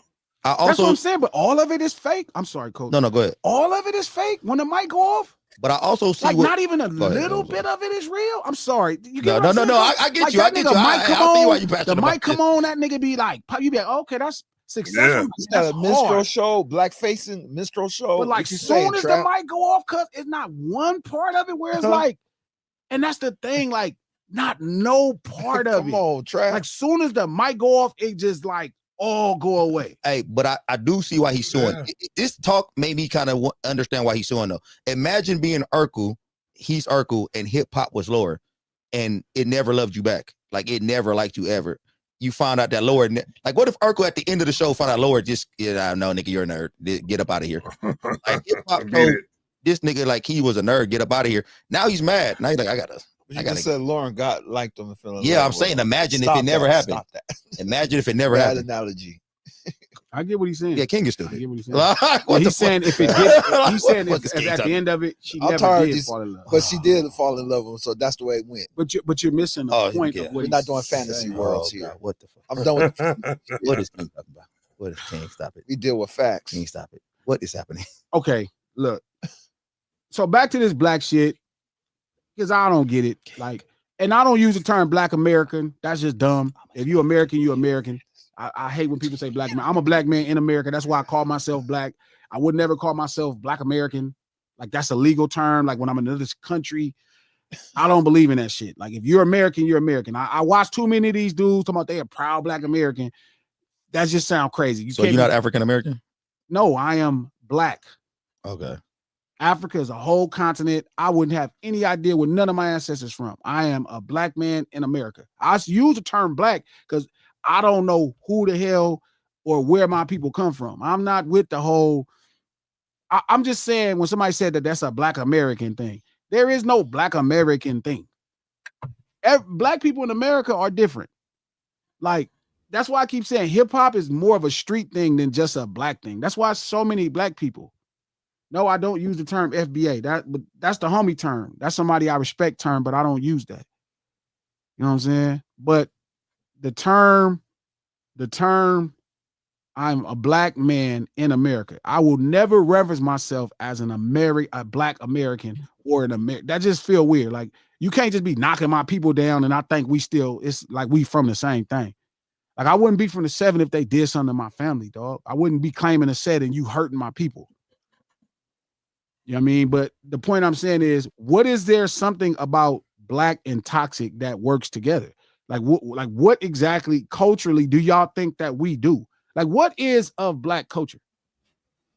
Like, it's so many people that did not like. There's tons of black people that never liked hip hop, and I mean tons of black people. Well, okay, so when you look up black culture, it says like our music, our beliefs in like the way we believe in God, gospel music, and like they start naming some stuff that's on there. And do we reject that as being black culture? What's that? Like gospel music, like blues and hip hop, and do we reject that as being? I get the concept as an art department piece of culture, but I think it's very specific that everybody start to share. Even like when people say our food, is like that was really like slave food, like that was American slave food. You know what I'm saying? But I don't understand specifically what about black people in America's culture is toxic. I don't understand that, especially if you're gonna throw in music and belief in the way we believe in God and all that kind. I don't understand what's toxic about it. Like, what do we all do that we be like, man, you know what? That just spoil black people. Like, if you saying gangbanging, that's not everybody. That's this 1% of black people. There's not like millions of gangbangers. Yeah, I hate when people just say every black person is a gangbanger. Yeah, like everybody is not in this. This is being a gangbanger is a street thing. But you know, a lot of white people like that, though. They see a gangbanger and they say, "Oh, that's every black person." That's what I'm saying. But the thought of it is weird. That is weird. So what you think? What you feel like is the it's something within black culture that gets misrepresented though? I don't know, because I've been telling you for years, you and King and Coach, I'm like, what is black culture? Because people used to have a lot of negative shit to say about blues, but blues wasn't for everybody. I don't feel like even if we go by what people generally say is black culture, I don't feel like a lot of it is negative. But I think that it's the perception of what some of these people think black culture is. Like, give me some ideas. I think that this is gonna sound crazy, but I think that people look at smoking crack as black culture to some of these white people. That is crazy. I think they think like, oh, smoking crack is a black thing. That's their thing. They just because you know, white drug is looked at as cocaine. I think they think smoking crack is a black thing. Like, oh, they smoke crackheads are black. Like, I don't think they think there's ever been a white crackhead. Like, you know, so funny. I just think white people smoke meth. Only did meth. It's funny because I kind of think that. Yeah, but now I see like, nah, man, that shit is crazy. Everybody do whatever. But that's why I said, Ray said he's black, but he doesn't eat soul food. Soul food is an American slave culture. Neither, Ray. America is soul food is an American slave culture thing. Like, you know what I mean? That's closer to what it is versus black, because there was black people that did not eat soul food. Yeah, because I'm not a every slave. Black person in America was not a slave. I'm not a slave. No. But that's just like when you I guess if a black person makes the food and they down south, they call it soul food. A white person makes the food and they down south, they call it southern food. Sure. You know what I'm saying? Yeah. So it just, you can't really go within that. But I thought he was talking about culture when he said don't eat soul food though. No. Or southern food. Of course, Ruffins, I know that's culture. Ruffin. Like, yeah, but I think the confusion, Blue Magic, is when you say the Black Americans created. I don't think that means everything that Black Americans created is a reference of Black culture. Like, that could be very specific to certain places. Like, Crippin' is not Black culture. Like, that's not what most people do that's Black. That's not even a mass thing that's happening where all Black people are at. So, again, I think just because we create organizations or something, I don't think it means every Black person has entitlement to it. I don't think that's how culture works. So, you know what I mean? Like, I think that'll be what they talking about. Because even when they said, like, I see a lot of brothers, I got to get Ali on here. Ali he gonna piss y'all off, but I got to get Ali because Ali can explain to me what he thinks it is. Ali from the St. Lunatics, because I don't get what is Black culture outside of the stuff we do with our hair. But I think what we think of is black culture to us. We don't ever think that, well, most black people don't ever look at it as being a negative thing. I think that people outside black people, they kind of look at it, they take anything that somebody black say. That's what it was right there. See, somebody said that, right? But how is gangbanging a large part? So is celebrating murder music. That's what I'm saying. Like, how is gangbanging a large part of black culture? That's what I don't get. Like, but they'll hear one bad song and be like, that's how all black songs sound. But I'm saying, how is gangbanging a part of black culture?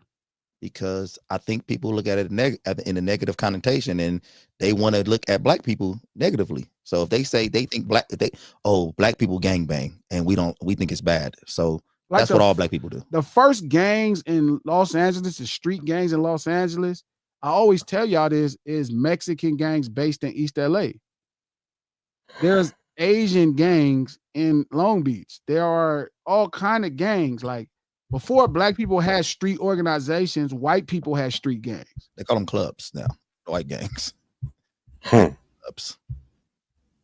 They had to clean it up a little bit. Yeah, I don't get how gangbanging is a large part of black culture. Like, most black people are not gangbangers. Pretty much 99% of black people are not gangbangers. So how could that be a part of black culture? But they think drive-bys are a black culture. They think that's our shit. But even though the white men in Chicago started that. Yes. So that's what I'm saying. Like, this is why I be thinking people are bigots. And because they're just... He said bigots? Yeah, because it can't be that they think black people created drive-bys. Like, there's 1 million movies that show you white men in the 20s and 30s doing drive-bys. Like, I could get if you thought the first street gangs in LA was black people, because you don't know. Okay, let me ask you a question. Black people couldn't even afford cars. How many young people you think is going back looking at old stuff? How far back do you think young people look at TV?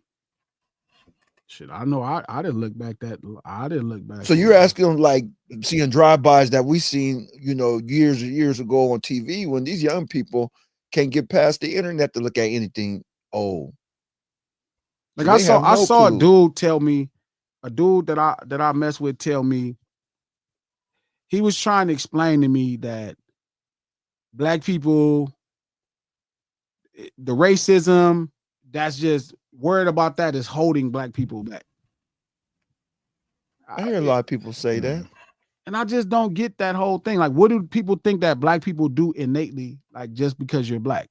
Like, how could something that less than 1% of black people in America have ever been a part of be black culture? But when they say that kind of stuff, like holding on to slavery and stuff like that, to me, I just tell them, so you're okay with them people holding on to the Holocaust? You're okay with that, but not okay with us holding on to slavery? I don't know. I'm trying to figure it out, because I need to get somebody on here so they can explain to me. Because that's what I say to them, because they talk about the Holocaust, so it never happens again. So you want them to explain to you, like, what is black culture that they feel like is toxic to black people? The explanation that they give you, you're not going to agree with. What's that? Tell us. I don't know, because there's no explanation to that. Like, yeah, I can't find no answer to that. Yeah, to where we would be that. sitting here like, oh, that makes sense. So, yes, we all are gangbangers. Like, shout out to Baseline. Thank you for the $2. Get to these super chats. The super chats is open. I meant to tell you. I'm sorry. Super chats is cracking. Baseline. Thank you for the $2. Imagine Canelo suing after losing a fight. Why not? Nah, I lost. I'm suing you. Shout out to Natasha. Thank you for the 50 check dollars. Glasses, please, let's get Drake out of here. He is a 40-year-old man. Embarrassing. We are sick and tired of the Lawbury Karen. I like how you put that together, Natasha. Those two go together. Shout out to K-Way. Thank you for the $5. In response to Coach, if you really feel how he raps, he needs to square up or shut up antagonizing 6'8" NBA players through songs and courtside ain't it. That's facts. What is he gonna do to DeMar DeRozan when he really want to see him? Bro, I saw that video where he was mad dogging and DeMar looked his way and he looked off. I was like, bro, you look like a mark on TV, bro. Man. Like, at least front for the TV. Like, look at him and throw up do that dumbass thing you be doing with your hands. Throwing up the that would have been like, at least I'd have been like, oh, he trying to press a line. Like, when he look at you, you got to just You know, whatever that shit you be doing, you could have did that, but you mad dogging him and shit, and then he look your way, you like, bro, you can't be a mark on TV too, dog. Man. Shout out to Natasha. Thank you for the 50 check dollars. My wish is that Kendrick pops back out again and just stops this Iceman project. Every time I hear that'd be crazy. And embarrasses Lawry, Karen, Drake. Just completely. Oh man. Y'all tough. Shout out to JJ Thomas. Thank you for the $10, JJ. It's funny watching Drake fans analyze lyrics when they kill Kendrick fans for years for doing the same. Yep. They be trying to do that little rollout. They be like trying to make it be deep. I'm like, this not really. I don't even let dot fans do it to me. Like, I'm like, man, shut up. You don't like that shit when they be coming to try to decipher what Doc He said? hate when I bring that shit up. Yeah, they like go back to the pyramids and shit. This is a play. This is a hey, homie. Yeah, I don't give a fuck what it is. Is it great records? I don't give a fuck. Like y'all don't like the main course. Great records. I don't need nothing extra but great records. Everything else is cool. Well, you but did great tell records is first. You did tell somebody to aim down low. I did say that. That did happen. You know that happened on one song, and the next song he said he did. Smart man. That is. I am the homie that told him how to shoot that Drake. Yeah. So, what you saying? Didn't point down enough. Yeah. Wait. I never heard. Don't try to slip this one past everybody. Yeah, you ain't hear that? You ain't hear that, Coach? I never heard that. This one. I never heard that. He tried to slip that one past. He was talking about you. Yes. Yes. Oh. It's on this one song. Down. It's on Thuggin'. Let the gun work. On Thuggin', he says it, and then Kendrick on this was after shooting that Drake. It's a fully nigga ain't down. Let the gun work. He was like, the homie told me to aim. The homie told me how to shoot the Drake, and today I learned from those mistakes. Come on, man, I'm on this. I'm not even. Yeah, I was fired. Yeah, I mean, like to apologize. King's not dumb, apparently. King smart. That nigga be sitting around checking all that shit out. He definitely ain't right. Only nice thing I'm gonna say about King ever. He said, I didn't point down enough. Today I showed you I learned from those mistakes. When I heard it, I was like, actually, that makes that shit so much more fire now. Yeah. I was like, oh, wow. That shit. Glasses don't tell nobody that, though. No, because that he don't say nothing. Because it ain't. It's for other people to figure out. Oh, okay. I know what the fuck I'm talking about. I'm talking about really getting cracking. Yeah, I figured that out though. Those but you know you could have told people that shit and didn't have them go back to the hieroglyphics and shit. Go back to the Egypt and that meant this. And to the other song, go back to Thuggin' and get a good look. Yeah, go back to Thuggin' right in there. The homie told me to aim. Nigga said the homie told me to aim it this way. His homie I didn't point down enough. Today I showed you I learned from those mistakes. That shit fire. It makes it so much more fire now. It's fire. When you put them together, it's like, damn, that's fire. He dope. That nigga's dope. Yeah. Shout out to King O'Deck. Thank you for the $5. First Bud was Plant. Now he's the same as Tank. Duck and Tank Davis. Say, Lo, raise your hand from now on before you talk boxing again. Listen, I'm proud of Bud getting that win, brother. I'm just saying this is just his second great win. There's nothing wrong with that. The most gangster shit he did, though, is giving that on that shit. I ain't tripping. You eating your the burrito most yet? gangster. I'm going the most gangster thing that Bud did, though, was giving that man back his belt, though. That was gangster right there to me. Well, come on now, Trap. Stop. Hey, that's misconception that they try to throw out there with some trickery. Yeah. He's getting all new belts, man. That's that's Canelo's belts to put up on his walls. That's a thing. Stop that. That's a thing, Trap. Every boxer does that. Bro, stop it's that classy, shit. bro. It's okay to be classy. I know y'all don't. That was classy right there, man. Y'all bugging right there. That was classy. We don't gotta tell. We could actually just let the class happen. Y'all don't have to be like, oh, you get it. People could have just don't pull the curtain. Classy. Don't pull the curtain back. Yes, let people be in the fantasy world of what's happening. Fuck a fantasy world. He probably don't plan on fighting the super middleweight though. He don't plan on fighting super middleweight no more. Yeah, shout out to Natasha. Thank you for the 50 check dollars, Natasha. I was so happy to see Az Chike do his freestyle. Az Chike do his freestyle on Kai Cenat's Marathon 3 on Rap Radar stream and Snoop Dogg and Wiz Khalifa. I saw the clips. Chike is dope, bro. Chike is dope, and I'm happy. I got a song. I wanted to do a song with Chike 4 years ago. That's how dope I thought he was. I never finished the song, but I still got the shit, and I'm like, I'm gonna build it out one of these days. But I always thought Chike was dope. So I really don't like. I really don't watch Kai Cenat stuff. Not like that. Is like I watch a clip, but it's kind of like too tongue in cheek for me. Yeah. You know what I mean? Not saying y'all shouldn't watch it. Support anybody that's a brother. You know what I mean? That's solid. I'm saying it's like for girls. I don't really watch shit like that. I don't know if it's for girls. Oh, you watch it for the kids. For the kids. For the kids, man. For the kids. I'm an adult. Yeah, I think that's what it is. I think it's for kids. I think it's nice. It's not even for kids. It's dope though. Shout out to Natasha. Thank you for the 50 check dollars, Natasha. Glasses, did you watch the Drake interview from Magic City that he doesn't give a fuck about any other rappers? Think of him or his music. He's lying. I saw the clip. He looked like a little hurt damsel in distress when he did that. You know, I don't really give a fuck about nobody listening to my music. Yes, you do. You know he's lying because he buy everything from any rapper that he. It's funny. He said, I don't care what nobody else think of my music. And I was just thinking about that with the Joe Budden thing. Like, you're a hardcore Joe Budden fan. Joe Budden gives you criticism on an album that he didn't think was dope. And instead of you responding or coming to sit down with him and asking what he didn't like or seeing him in person and then going to talk to him, you put this whole raggedy comment in the section like he's a failed that was rapper. crazy. Joe Budden be a failed Wait, that's rapper? what Drake said. Joe Budden's a platinum rapper. Yeah. All like he's made a living off rap for years. Then he transitioned into a streamer. I didn't like that. That was one of the things that kind of early on I was like, I don't like that. It's not a million things I didn't like. That was one of the things I didn't like. I was like, you act like this dude was your greatest. That's why I don't believe him about none of these people he says is inspiration. I think all that shit's a lie.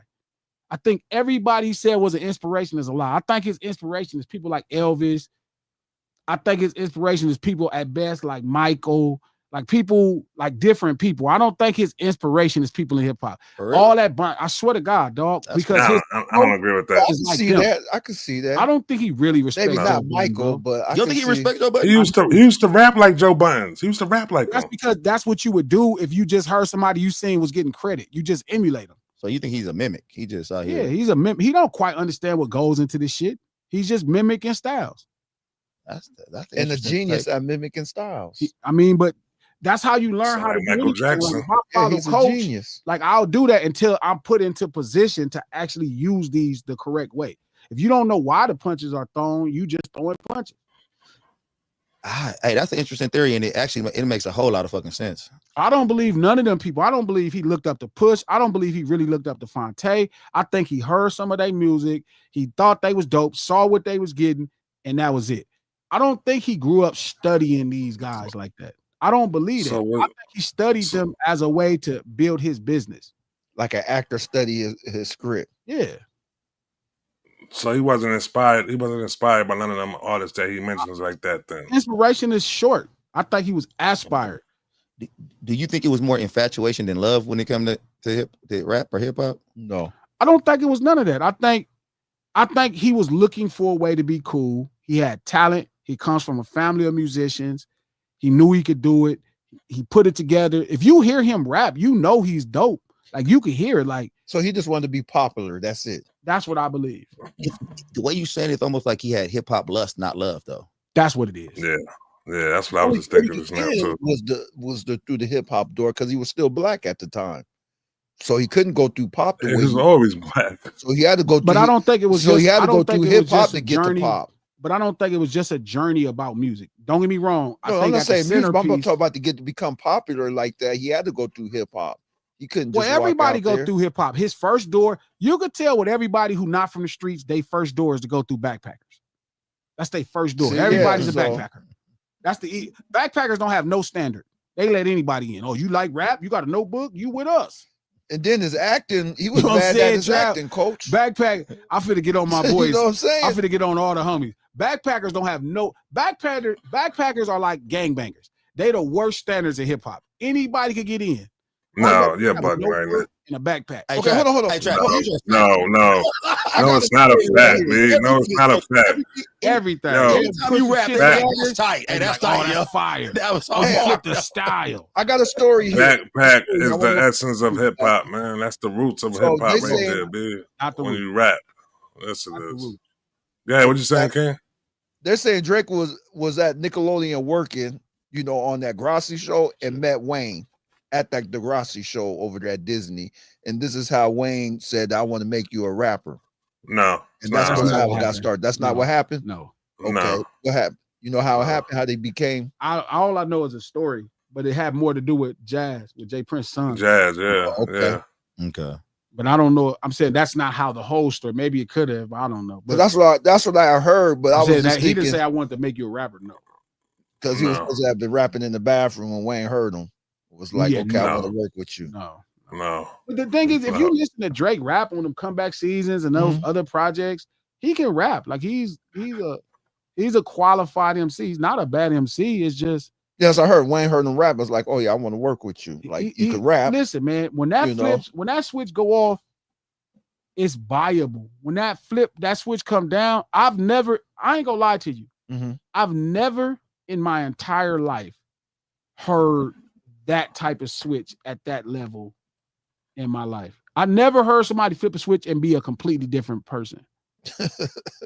Like in his rap, sometimes that shit cool. Drake pulls it off. Yeah, I sometimes that shit is like Michelet. That shit is like Michelet when she talk regular. You know, you be like, yeah, it's a rolling, not a stop. Watch shit don't never stop. And it's like, he'll cool. be cool. I'll be like, man, that's kind of cool. And then the shit come off and it be like, that's a cut, that's a take. Like it's just unbelievable. There goes Drake impression. I heard it. It'd be like unbelievable. Like I have homie is like a complete fraud. Hey, like the girl, I'm gonna get you, sucker, when she start pulling off everything off Oh, her body. man, Start pulling her legs. Exactly. She thought she was hot. She started pulling off everything. It's funny because he brought up nonstop. If you listen to him rap on nonstop and then you go listen to that Bobby, whatever her name is, interview, like, who the fuck is that person? You gonna hear him talking to Aiden Ross. You be like, who? I said that shit is like Michelet when she talk regular. Yes, that's so. But it's like Drake is the biggest fraud I ever heard make rap music. So he's the Milli Vanilli of rap. So they get more respect. Nah, Milli Vanilli. Yeah. Nah. That wasn't Milli Vanilli singing though. Like this is Drake actually rapping though. I don't think I've ever heard something as far removed. Like he's not cool at all. Like I've never saw him talk and it was cool. Ever. All these clips over all these years in person seeing him talk, all these clips, I've never saw. I was like, damn, that was cool. Like, but like he got a lot of music where you like, oh, that's cool. Music is powerful, dog. This nigga calling this dude Malibu's most wanted. Yeah, it's obvious he cared because he was cussing Joe Buttons out when he talked about his music and what he thought of his music. But that's where he at now. So shout out to Pete. Thank you for the $2. Kid Shine chose to say co-write instead of sample because he co-write. It's not a sample, P. That's not how you call it. Shout out to K-Way. Thank you for the $10. It's crazy. Another field or any other field or genre, we would shame folks like Lance Armstrong, Marion Jones, Milli Vanilli, but turn a blind eye to the boy when we have ocular proof of cultural and musical plagiarism. K-Way, because it's more than that. It's not as simple as plagiarism in music. No, he's saying like in other shit, if we saw somebody cheating. Oh, okay. Because K-Way, like I would have to get rid of Michael. Like the list of people I would have to get rid of for that is crazy. That's different when it comes to music doing that versus, that's what I'm saying. Riding a bike or doing, running track or so. That's different. Plagiarism is, I agree. Like plagiarism is wrong. If somebody did just sing a song that was somebody else's song and it blew up, it is different. Like that is true. You're inspired by them and let them know. But did he steal the work? I mean, I guess so. Plagiarism. Yeah, plagiarism. I don't know. I think JD said that or somebody said you not trying unless you steal it. I don't know. That's so crazy. y'all don't ask me. Crazy. Not trying. That's crazy. You're not cheating, not trying. Shout out to all Skit. Thank you for the $5. Watching your game. Y'all know the music is a toxic part of black culture. So is the gang culture being mainstream. That don't make sense because gang culture is not being mainstream. That's like saying, well, when they doing the Crip walk at the Super Bowl, your kid's great. I mean, that's still a niche thing happening at the Super Bowl. It's not like the whole crowd started Crip walking after that. That's one Crip walking. I don't know if that's toxic. Nah, they had the background dancers doing that. I don't think nobody went out and was like, oh man, did you see that dance? They're putting me on tomorrow. I'm scheduling my put on. I don't think that, it didn't infect America. It didn't poison America with nothing. And what's wrong with being a Crip? Nah, I'm not saying that. I'm just saying that when I seen that, bro, I ain't gonna hold you. When I seen that, I was like, damn, man, they doing that shit at the Super Bowl, in front of these people that don't know nothing about the culture like that. They won't have no idea about the culture after. I got a question for you, Trap. Do you know how many people Crip walk that ain't Crips? Trap, I got a question for you, Trap. So you What's think up? crip walking is worse than when the people be twerking everywhere on TV? Twerking comes from twerking actually comes from African culture though. So No, I'm just asking you a not gonna question. look down on it. Ain't nothing over there toxic? So you said twerking is over in a Africa? black culture thing now? No, he's African. I know, but he's leading up African. to black culture now. That's okay over here. No, he was saying that that's why it was cool because Africans did. I'm like, so it can't be. I'm not finna get into that. Twerking is not a black cultural thing. Most black people do not twerk. Like crip walking. That's It's not this. They missing out. Shout out to Leonardo Thomas. Thank you for the $5, brother. It's not enough. Glasses that slave line needs explanation and clearance from Drake. No, it don't. He fucked up, and there's nothing really to explain. He sees himself as other. That's been obvious the whole time. When he said people in the hood, like he said, he saw his dad get jacked up at the border. At the border? Yeah, and it was so traumatic. Like his dad was trying to cross illegally. And he said, I saw Peter. He said, so that's why people in the hood relate to my music. That's his version of somebody getting beat up in the hood by the police is his dad getting stopped at the border. For illegally crossing into Canada. That's the same to him. It's like how I go, man. Mexicans should be whooping his ass for that one. Everybody got a song about that. Are you serious? He wrote a song about that yet? What the they fuck? stopped my dad at the border. At the border and Exactly. shit. You know, man, get the fuck out. Shout out to Zay Vicious. Thank you for the $2. How do we get Dot to do an interview today? You know what? I don't know, but everybody keep trying to get me to talk to him, and I am, but I don't think I want to I'm not an interviewer. So if y'all I wanted to ask y'all who did y'all want on this platform, but I'm not interviewing nobody. That's not. They can come down and chop it up. It comes down and chop it up with us. And we're gonna politic. If I talk to Dot on the show, we're gonna be talking about a bunch of old shit. We probably won't even talk about the battle unless it's something funny. I feel like that's the best way to get to know somebody anyway, though. We got to get them up on here for 5 minutes, man. Shout out to Natasha. Thank you for the $50 check, Natasha. This was beautiful to see. The Clip's first time rappers ever to perform at the Vatican with John Legend. Yeah, that was crazy. This is great. You know what's funny? I told Trap that was the best song on that record. Yeah, that shit is dope. I mean, I thought it was dope for them just to be at the Vatican. Y'all know how I feel about John Legend. I like John Legend. I know you be hating on John. Most overrated. Save room for my love. Overrated, coach.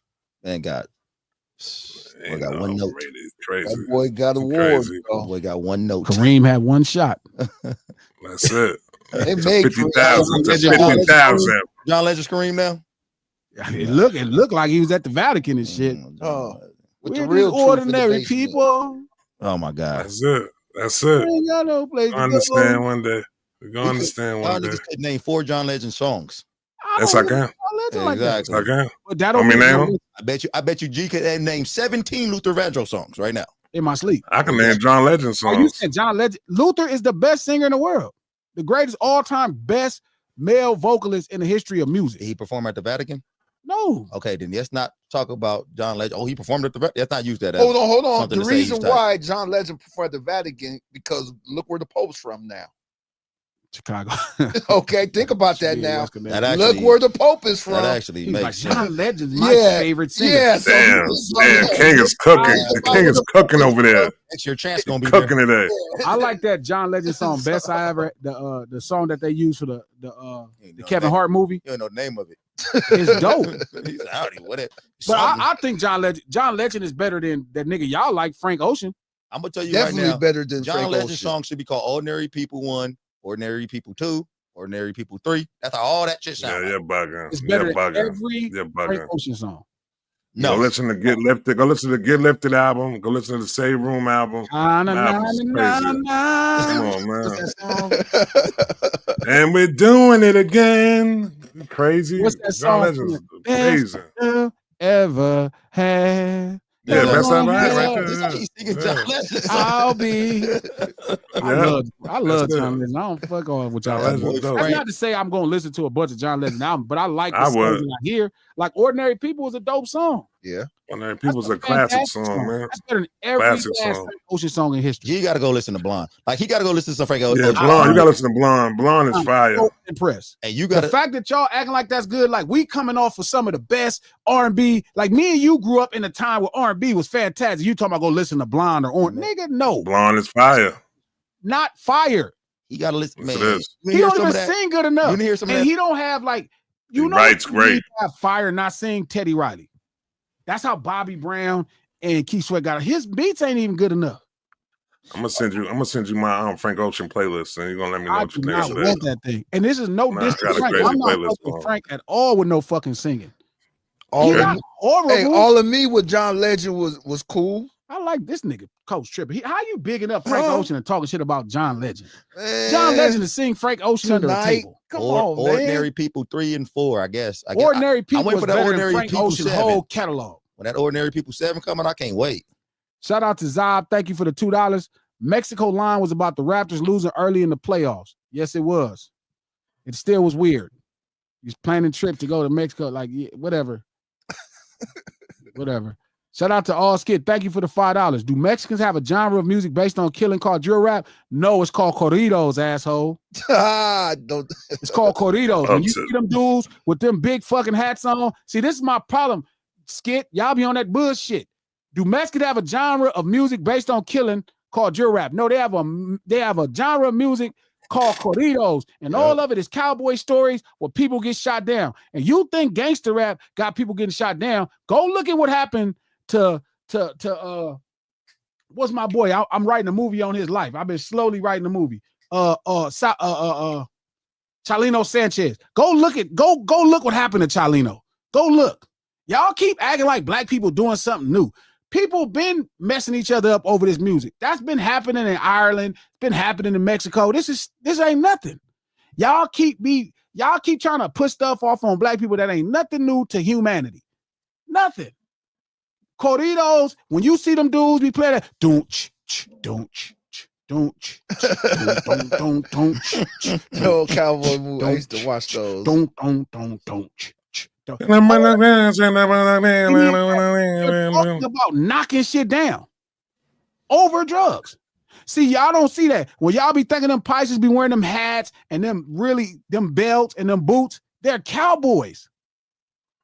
Them belts cost like $2,000. Them ostrich belts. Facts. And them boots too. Them boots expensive as fuck. The belt buckles. You don't even know that. See, you thought you was being slick with that skit, and see that fast. You ain't know. Yes, Mexicans got a genre of music based off knocking shit, and they really knocking shit down too. They knocking shit down. I'll show you a picture where they knock some shit down. They shot this man car up over the music. Hold on. Hey, no. They don't know about cartels and stuff. No, it's like, what the hell? Dude, they missing. And they gotta understand. What the hell? Hey, it be real LA Mexican gangbangers who's scared of them. Like, no, that's what I'm saying. Like, they are scared. The cartels down there. Them dudes are, don't mess with him. Like, no, my homies, my Mexican homies be like, I was like talking to Looney, bro. I'm talking to Looney. Looney a homie, bro. 117. Same gang. I'm like, man, I'm finna come down there. We're gonna hang out. Looney's like, man, you can't come down there with all that shit we be doing. He moved to me. He's like, man, you can't come down here with all that shit we be doing. My boy, he was like, man, Glass, don't fuck with it. Like, all them people with them hats and all that, them people are gun you down, and all that. You don't even know. And that fast, y'all tried to make something unique. Y'all always trying to make something unique to black. No, we just humans. Sometimes we late on shit. Like we was late on credit card scams. We was late on drive-bys. We was late on drive-bys. We was late on music about knocking people down and entertainment about knocking people down. Everybody else, all these white people for years had cowboy movies, and the whole movie is knocking shit down. Soon as we get some entertainment about right now, they didn't went through so many years. They making movies about white people that knock shit down. They got an anthem for knocking motherfuckers down. Let's go. That's the whole thing. Soon as black people finally start making some entertainment, y'all like, oh my God, what the fuck? We always late. We late to the party. Shit. We was late to check system. I seen that movie with Frank Abagnale Jr. with what's it called? Catch Me If You Can. Catch Me If You Can. Man, people was talking shit about black people doing checks in the 80s and 90s. Frank was doing it in the 50s and 60s. On Delta. Delta checks. Y'all so full of shit. And as soon as y'all get in front of these white people, y'all start being like, because black people. No, because people. We late to all this shit. Tell me the first thing black people start doing first. We ain't start nothing first. We always late. Not in America.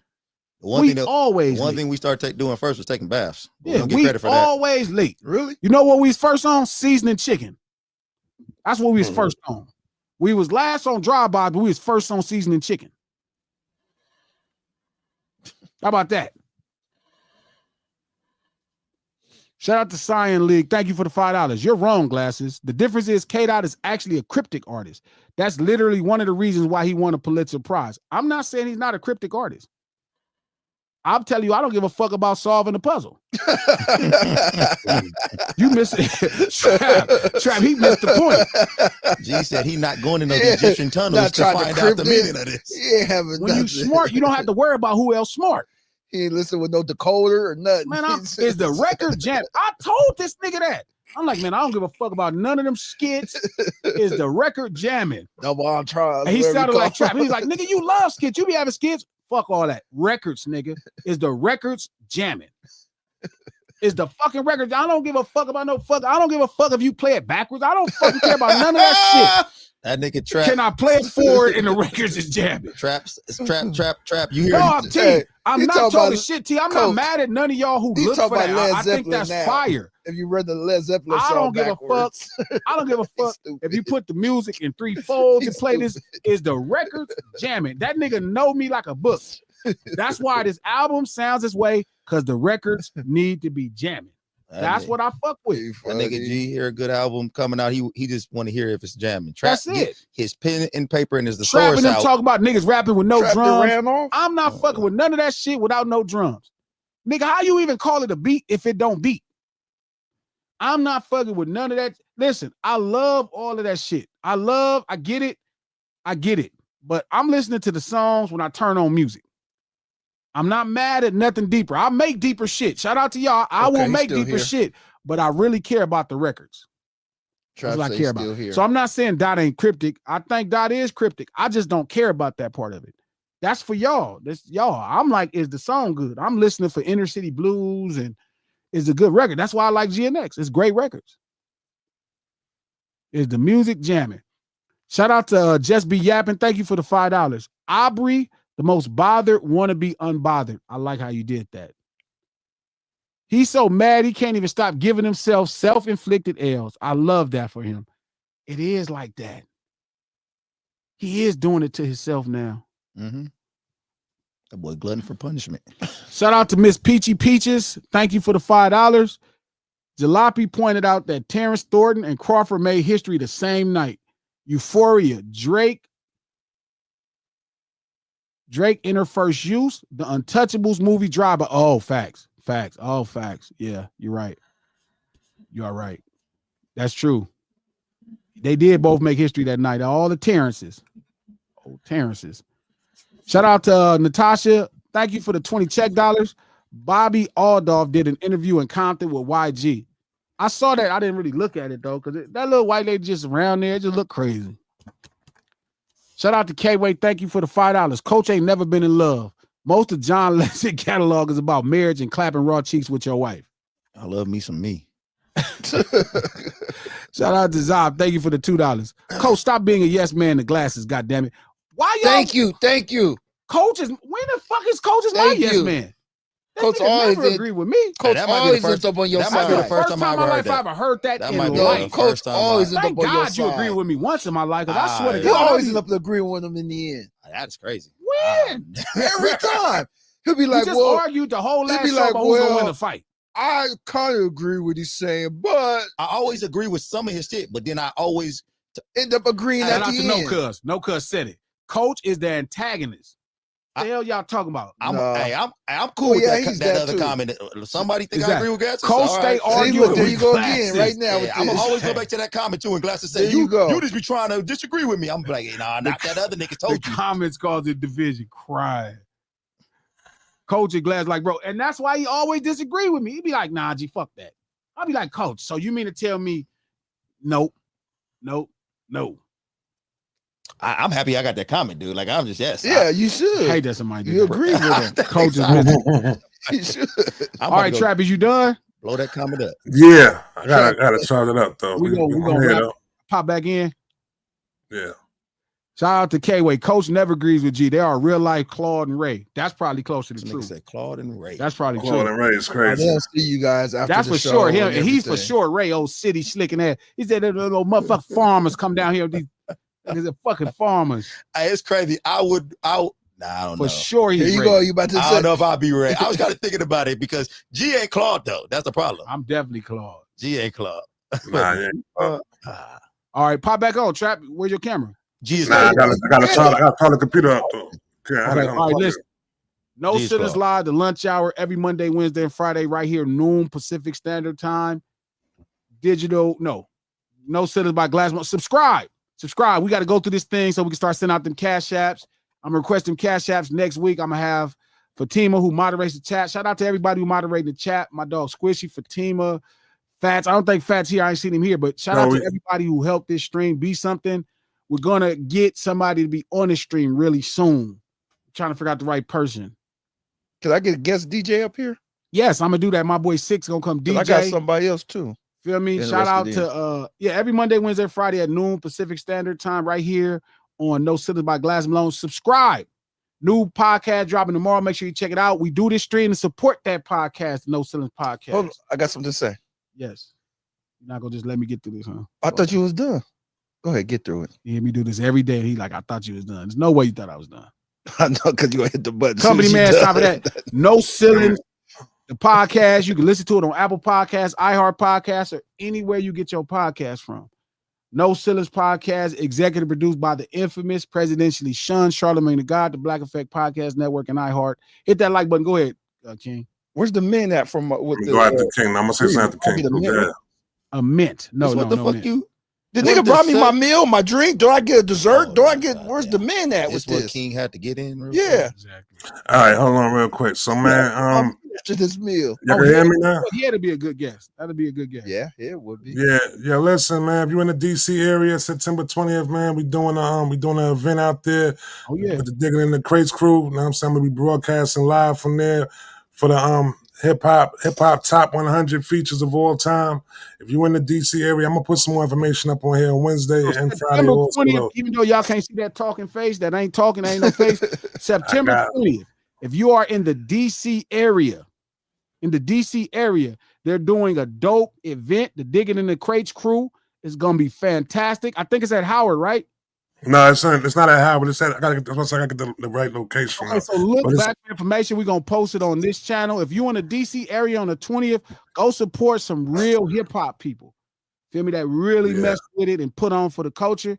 We will see y'all Wednesday, same time. Much love to everybody. Peace. Hey, we going to the show?